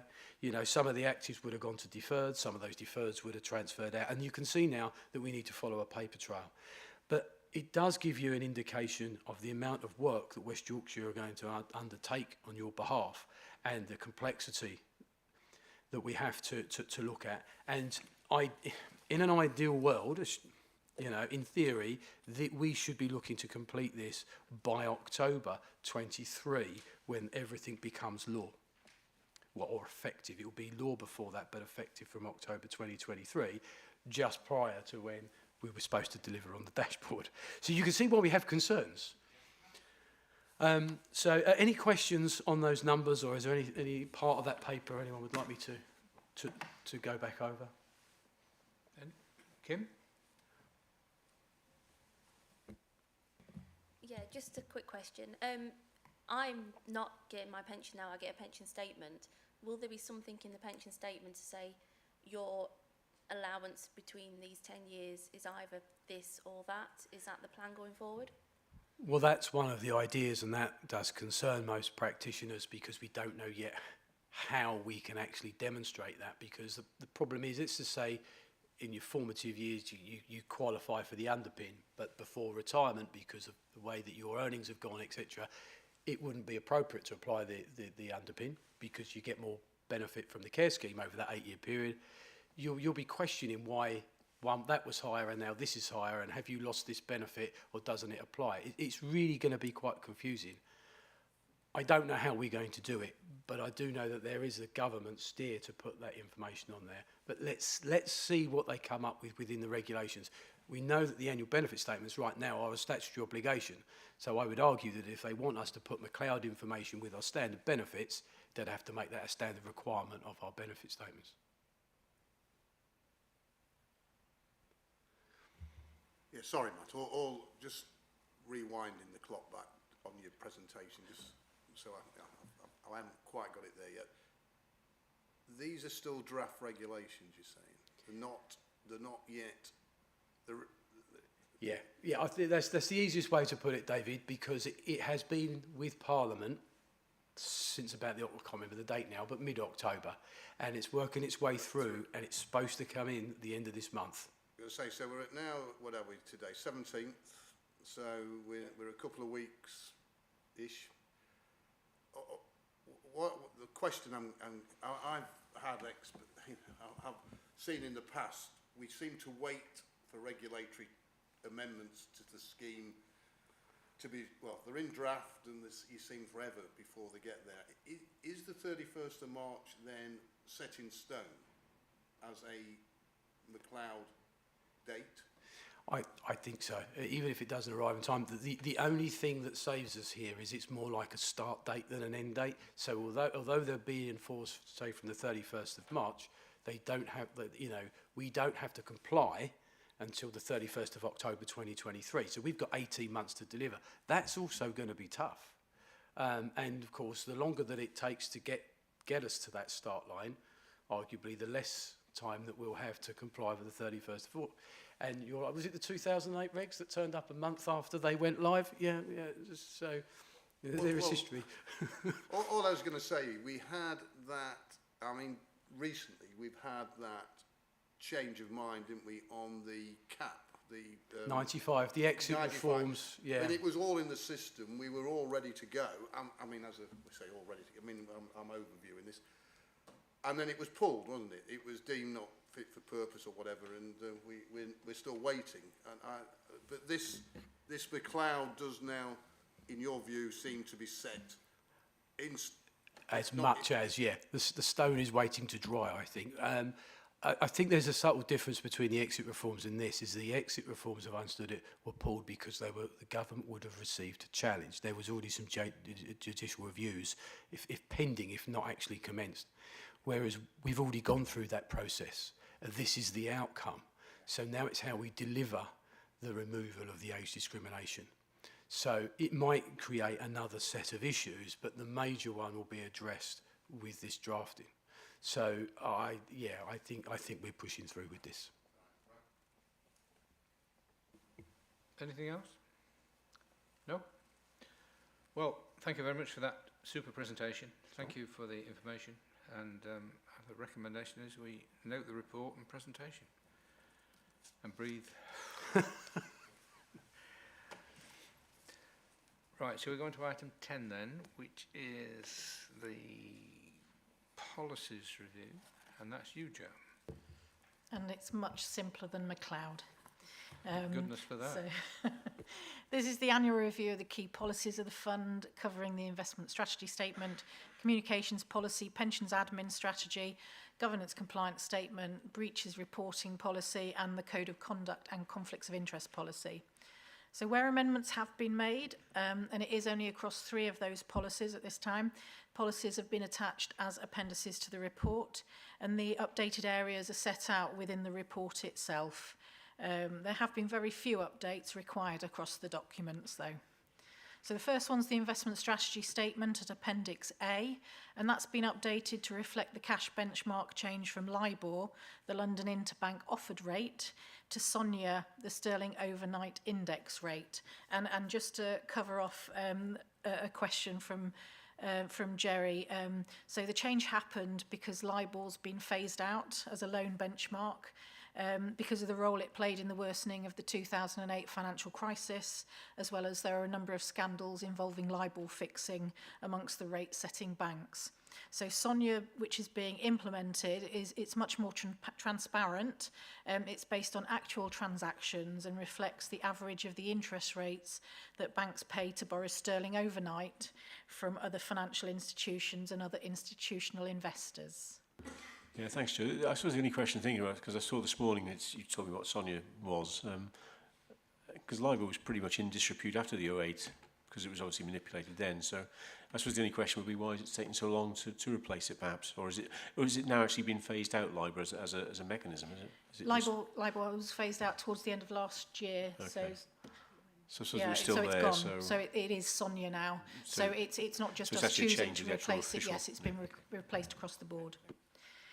So the investment strategy statement will also be updated with the new investment and responsible investment beliefs that were approved this morning by the committee, and with the new stewardship code statement now that was approved by the Financial Reporting Council. So the second is the communication policy at Appendix B. This has just had some very minor updates on reflecting changes to member numbers and employers, and some additional communication options that are now offered. And the third one that's included is the administration strategy at Appendix C, and this sets out how the shared administration service communicates and liaises with employers, what the responsibilities are of the administration service, the administration authority, and also the employers. It's aligned to the shared service policy that's been created in consultation with all shared service partners, but there are just some small elements that have been amended specifically to reflect how the Lincolnshire Fund works, such as the time that we allow people to pay back employers to pay back pension strain payments. The other policies that are listed there haven't been amended, but I've put a link in there so you can look at those if you want to refresh yourself on our shared service website. I do have an apology, and thank you, Jerry, for picking this up. The narrative on the report against the conflicts of interest policy does actually duplicate that of the breaches, and should just be a narrative explaining what the code of conduct and breaches reporting policy is. I've been found out that I cut and copy and paste, so apologies. The two policies that are not being reviewed here are the funding strategy statement. So that will be updated as a part of the triennial valuation process and brought to the committee and the board back in March next year. And then the stewardship code statement, which was brought at agenda item 5. So that was all I planned to say on the policies, but I'll happily take any questions. Any questions? Happy? Right, thank you, Joe. So recommendation is the board considers the report. Everyone, yep, agreed. So we are on to item 11, the business plan. Is that you, Joe? Please. It is, thank you. So this paper brings the annual business plan to the board for consideration and is attached at Appendix A. This sets out the objectives of the fund, some statistics on funding level and cash flow, the resources and the budget, key tasks for the year ahead, a look back at how we progressed on those set last year's plan, key risks for the fund, and then a forward plan of meetings. So a lot of work has been done over the last year, and generally progress on key tasks has been good. Where tasks haven't been progressed as we would have wished, it's generally due to factors that have been outside of the control of the team. 2 new tasks have been added for 22-23, and these are the future management of the alternative investments portfolio, which we'll be taking to the committee in June, and the triennial valuation, which will be updating both the committee and the board over the year as we progress through that. So the forward plan is, as always, very flexible, and we'll be adding additional papers or training as required. And just in response to the question on the new position in the team, we're hoping to get the advert out for that towards the end of April and hold interviews in June. The post is a Principal Accounting Investment and Governance Officer, so beating the length of Claire's title by a whole word, and that will sit between the AIG manager and the Senior Finance Technician.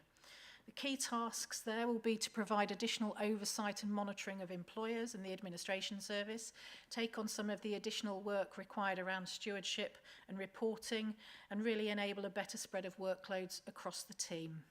So I'm happy to take any questions. Thank you. Any questions?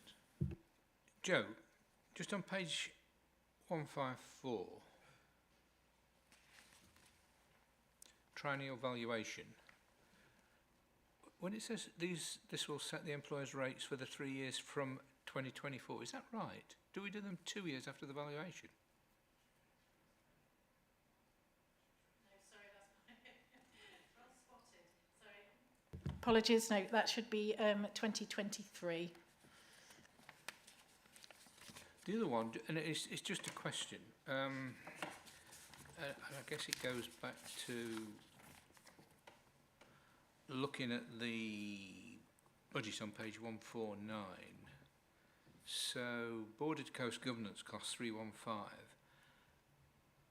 Aren't Borders to Coast looking at a different method of charging? You know, so in other words, they operate like a normal kind of investment manager. You know, so it'd be an AMC and what have you. I just wondered, should we factor that in for 2020, 22, 23 is the question. But if you're saying no, because they're nowhere near it, then that's all I need to know.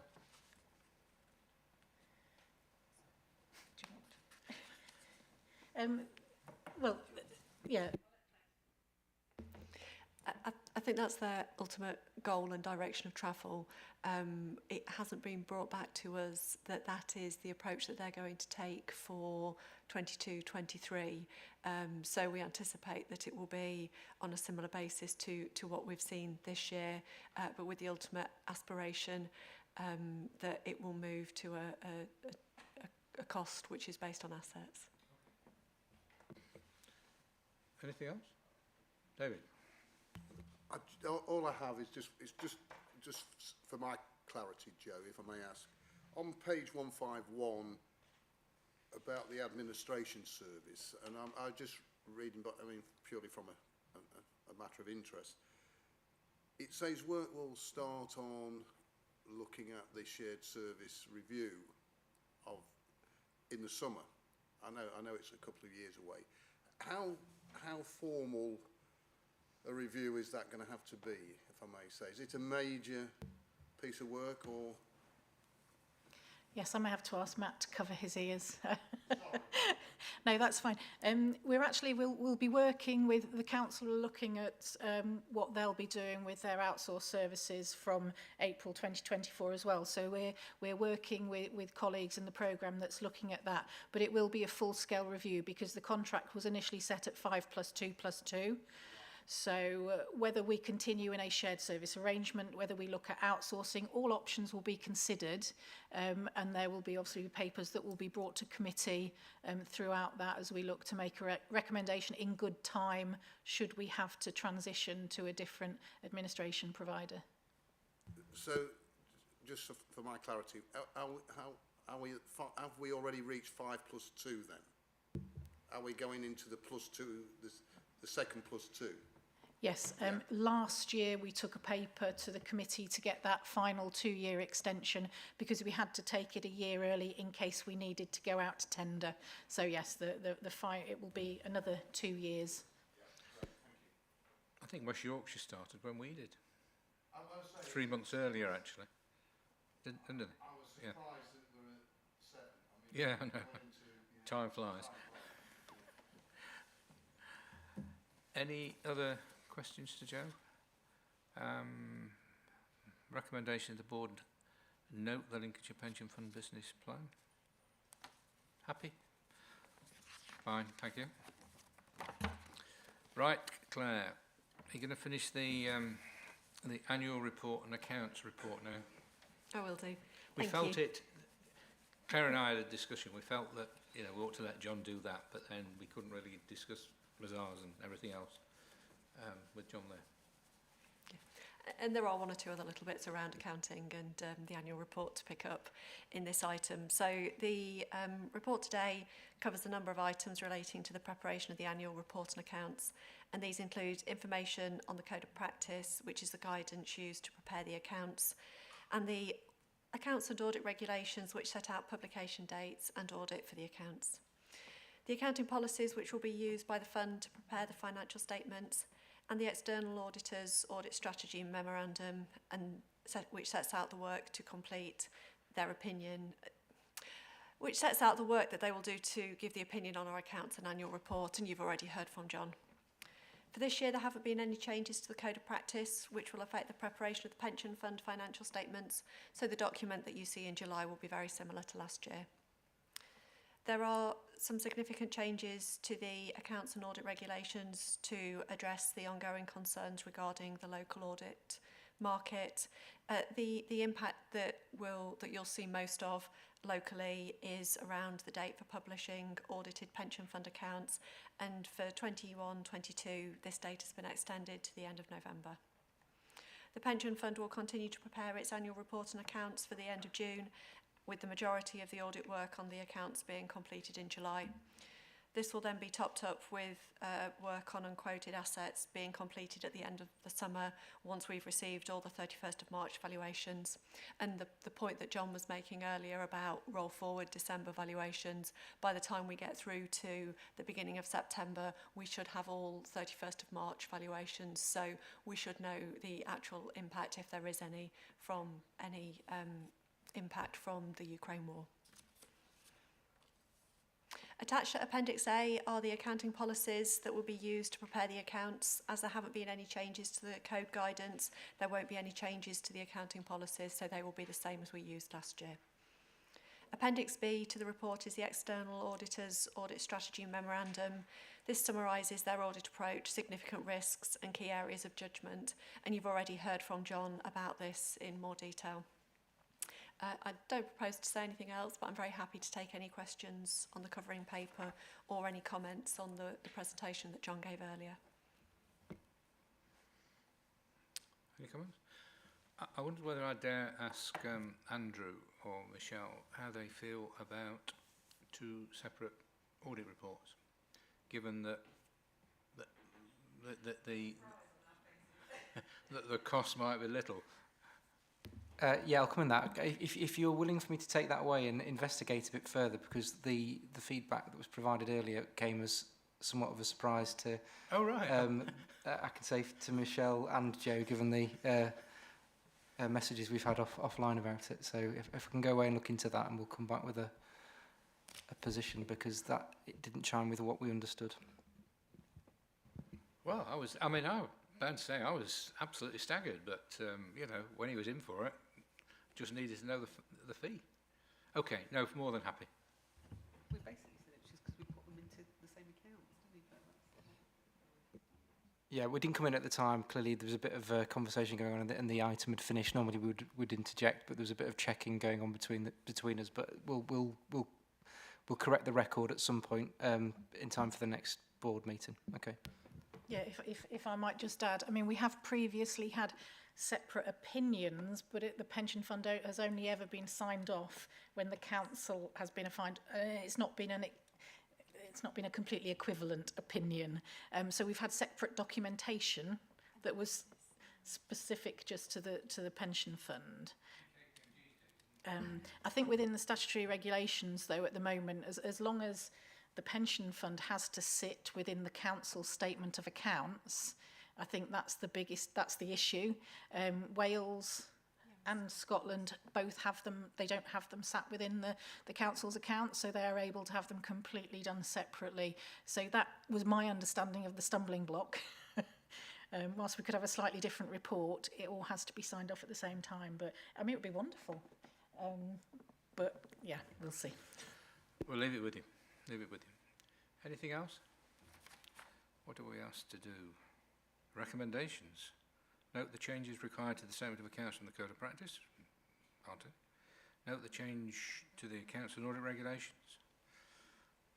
Approve the statement of accounting policies for use in preparing the Lgps pension fund accounts for the year in March 2022. And note the external auditor's audit strategy memorandum. Happy with that? Yeah? All agreed? Thank you. Right. Ever since KBMG stopped doing it. Right, training needs. Thank you. This is the board's normal opportunity to discuss training needs and review any training attended during the last 3 months and consider if there's any further areas that you would like to cover in the future. Attached to the report are conference notes produced by Hymans Robertson for the face-to-face LGA governance conference in January. The report also contains my normal request at this time of year for all of you to submit your training logs for the financial year 21-22. if you can get these back to me by the end of May, so that any training requests you might have can be brought back to the July board meeting and for your discussion at that point in time. There was just one item that we wanted to raise here, that the council has a requirement that all staff and councillors complete information assurance training. Because the board also receive confidential papers and information, it seems appropriate that members of the board also undertake this training. And we would therefore propose that the council's head of information assurance is invited to a future pensions board meeting to explain the purpose and content of that training. And we can maybe look at that in the work plan in a minute as another item to build in the future. I won't say any more, but I'll hand over to you to discuss training matters. Has anyone got anything to report? Did anything? Oh, sorry. Who's that? Oh, go on. Go on, Mark, go on. Sorry, thanks so much, Roger. Yeah, the only thing I've got to report is I attended the 2-day online ESG conference at the start of March, which is very interesting. And the great thing about it was they recorded all of the sessions, because on some of them there was a choice of sessions. So it meant that if you couldn't attend, if there was two, there was kind of, you wanted to attend them both, you could actually catch up later on the slides and the recordings of the sessions are still available, I believe, until the early part of April. So I found that quite useful and interesting. Thanks. Thank you, Mark. Jerry? It was only the investment training with the council, or the committee, which I think we all did that, didn't we? I think, yeah. The only thing is whether the employees meetings counts as training, actually. I guess not. I would put that on your log, because yes, it's all more information and further detail about the running of the fund. So yes, I would. I've not attended anything more formal than what Jerry's saying. Although I did notice, and I haven't yet. There's 2 dates, isn't there, that are sort of been put forward. Yeah, sorry, Claire. Are they what used to be a combined SIP for Barnet-Waddingham? Now they're 2 separate events. Yeah, so I was thinking of the Barnet-Waddingham one more than the SIP one, I have to say. Was that your recommendation? If yeah. They, having looked at them, yeah, obviously Barnet-Waddingham and SIPFA used to do it together in the past. SIPFA, I think, are now working with ISIO on that. Yeah, the agendas looked identical for the 2 sessions.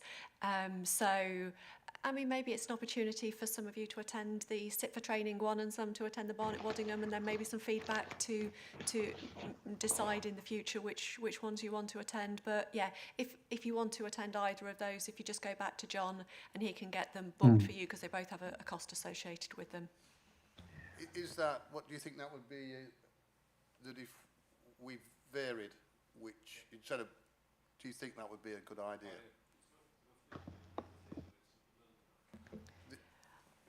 Oh, I can't remember, but it says in the information, definitely the Barnet-Waddingham one is planned to be a face-to-face one, I think. So yeah, I don't know if you want to look at, because obviously they're running on different dates. They're only about a week apart, I think. And maybe if you can split that between you, that might be quite helpful, and then to get some feedback on what you thought of the 2 sessions.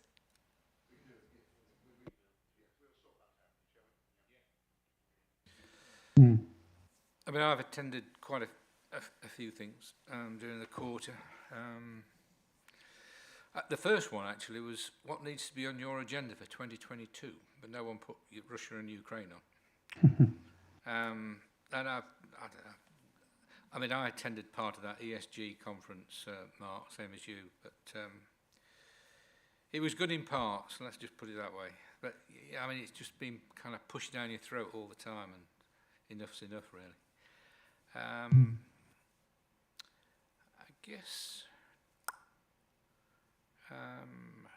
thought the room 151 private markets was good. I don't know anybody else, but then the others is the most recent ones: BlackRock, navigating geopolitical uncertainty,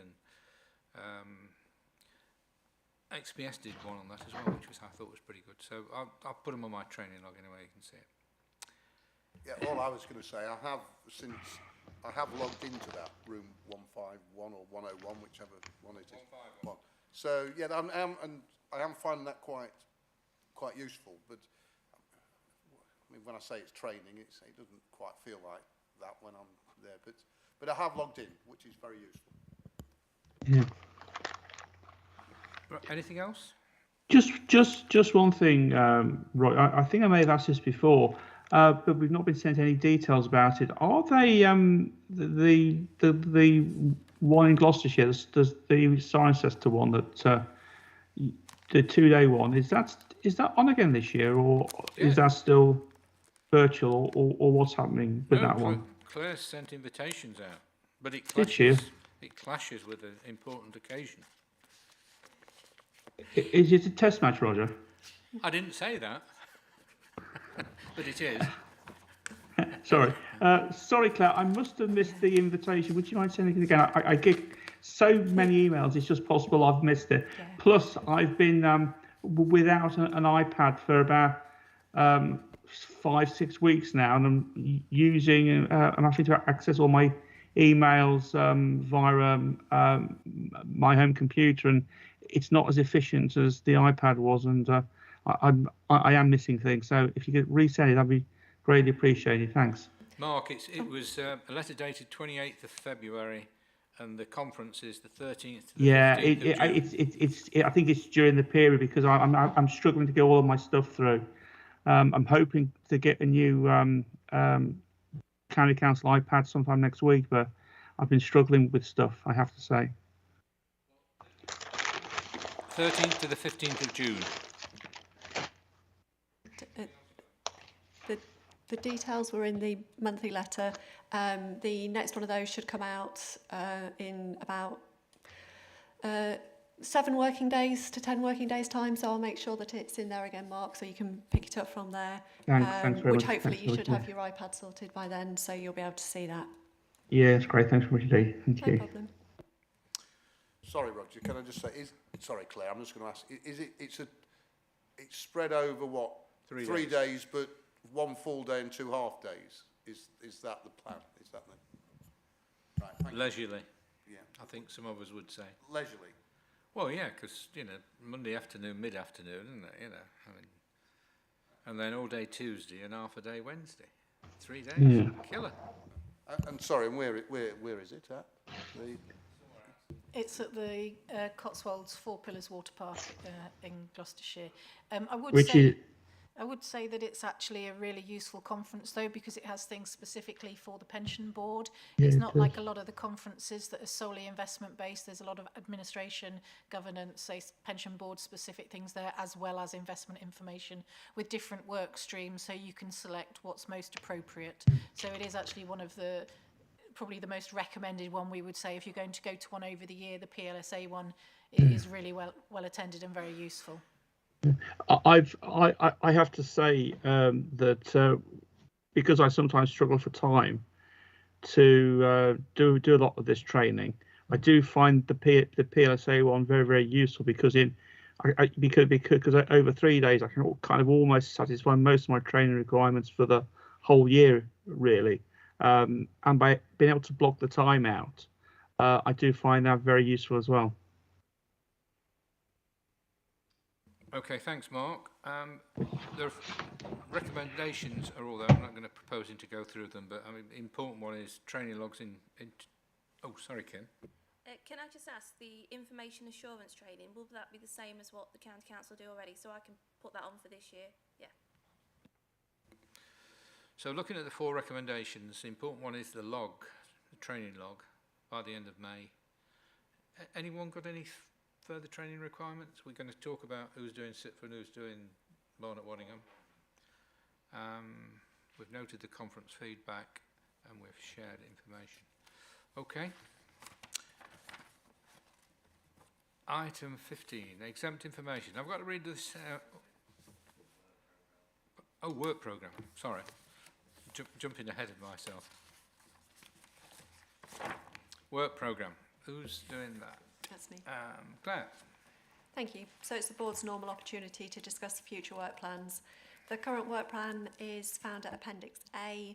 Looking at the next meeting, this will include the normal quarterly items, fund update, stewardship update, admin update, and employer monthly submissions. It will also include the twice yearly update on the pension regulator data scores. July will also cover the annual review of the risk register, annual report and accounts approval of draft document, and the 2022 triennial valuation assumptions.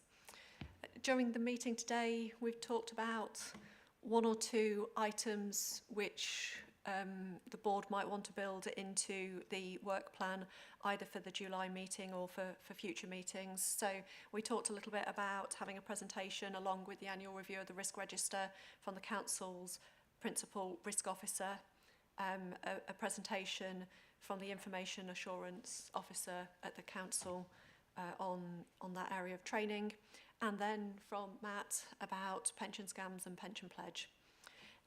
So I think looking at the agenda for July, it probably wouldn't be suitable to slot all of those in and maybe build some of those in over the next 2 or 3 meetings. And can I just ask Claire, you know the triennial valuation, will the actuary be coming to do a presentation? Or, so we'll have that as well?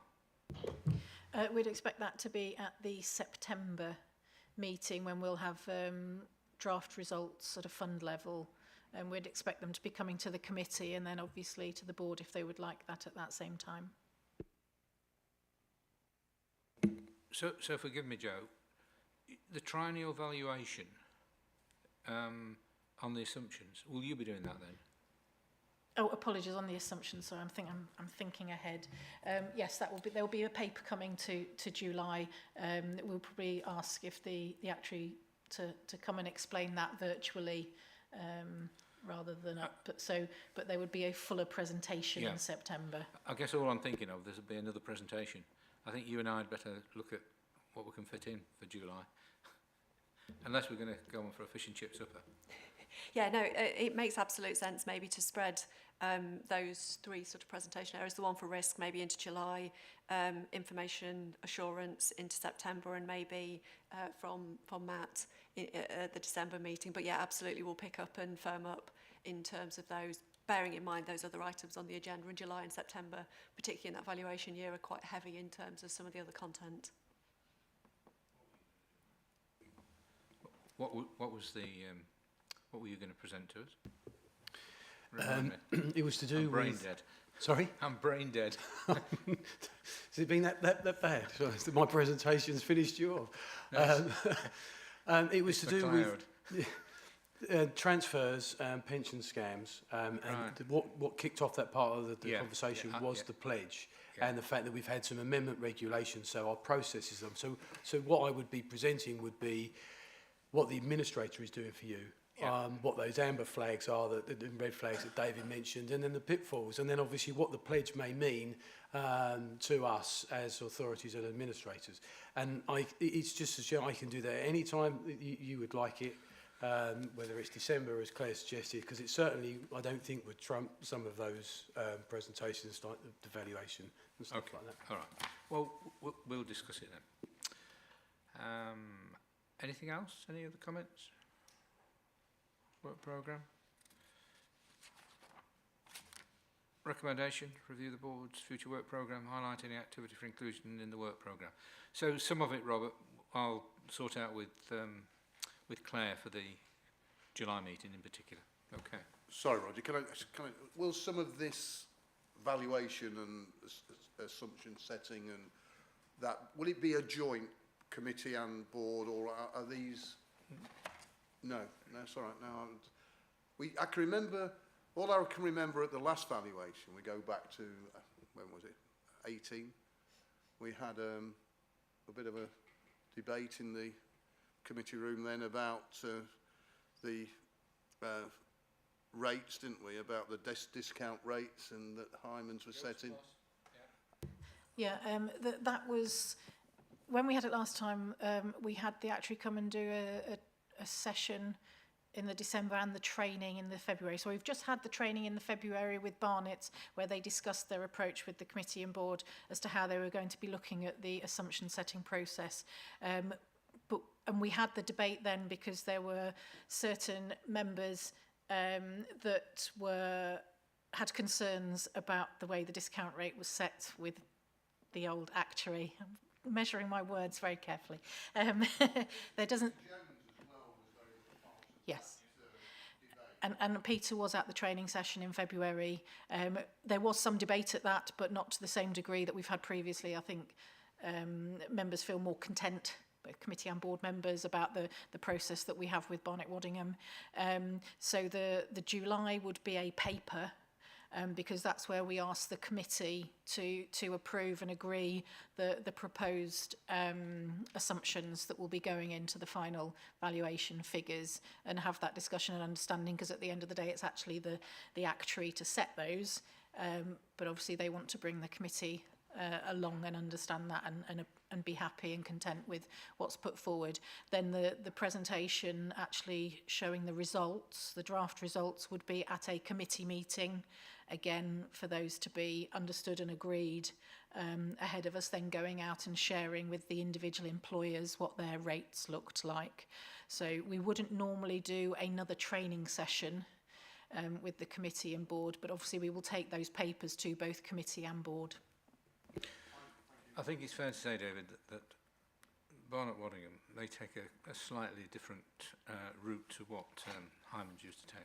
No, I was only just looking forward to... I don't think there will be this year. I don't think there will be. Right, so the recommendation there, we've done that, review the board's future work programme, and we'll sort out the July agenda. So, item 15. Would you like me to read all this out, Robert?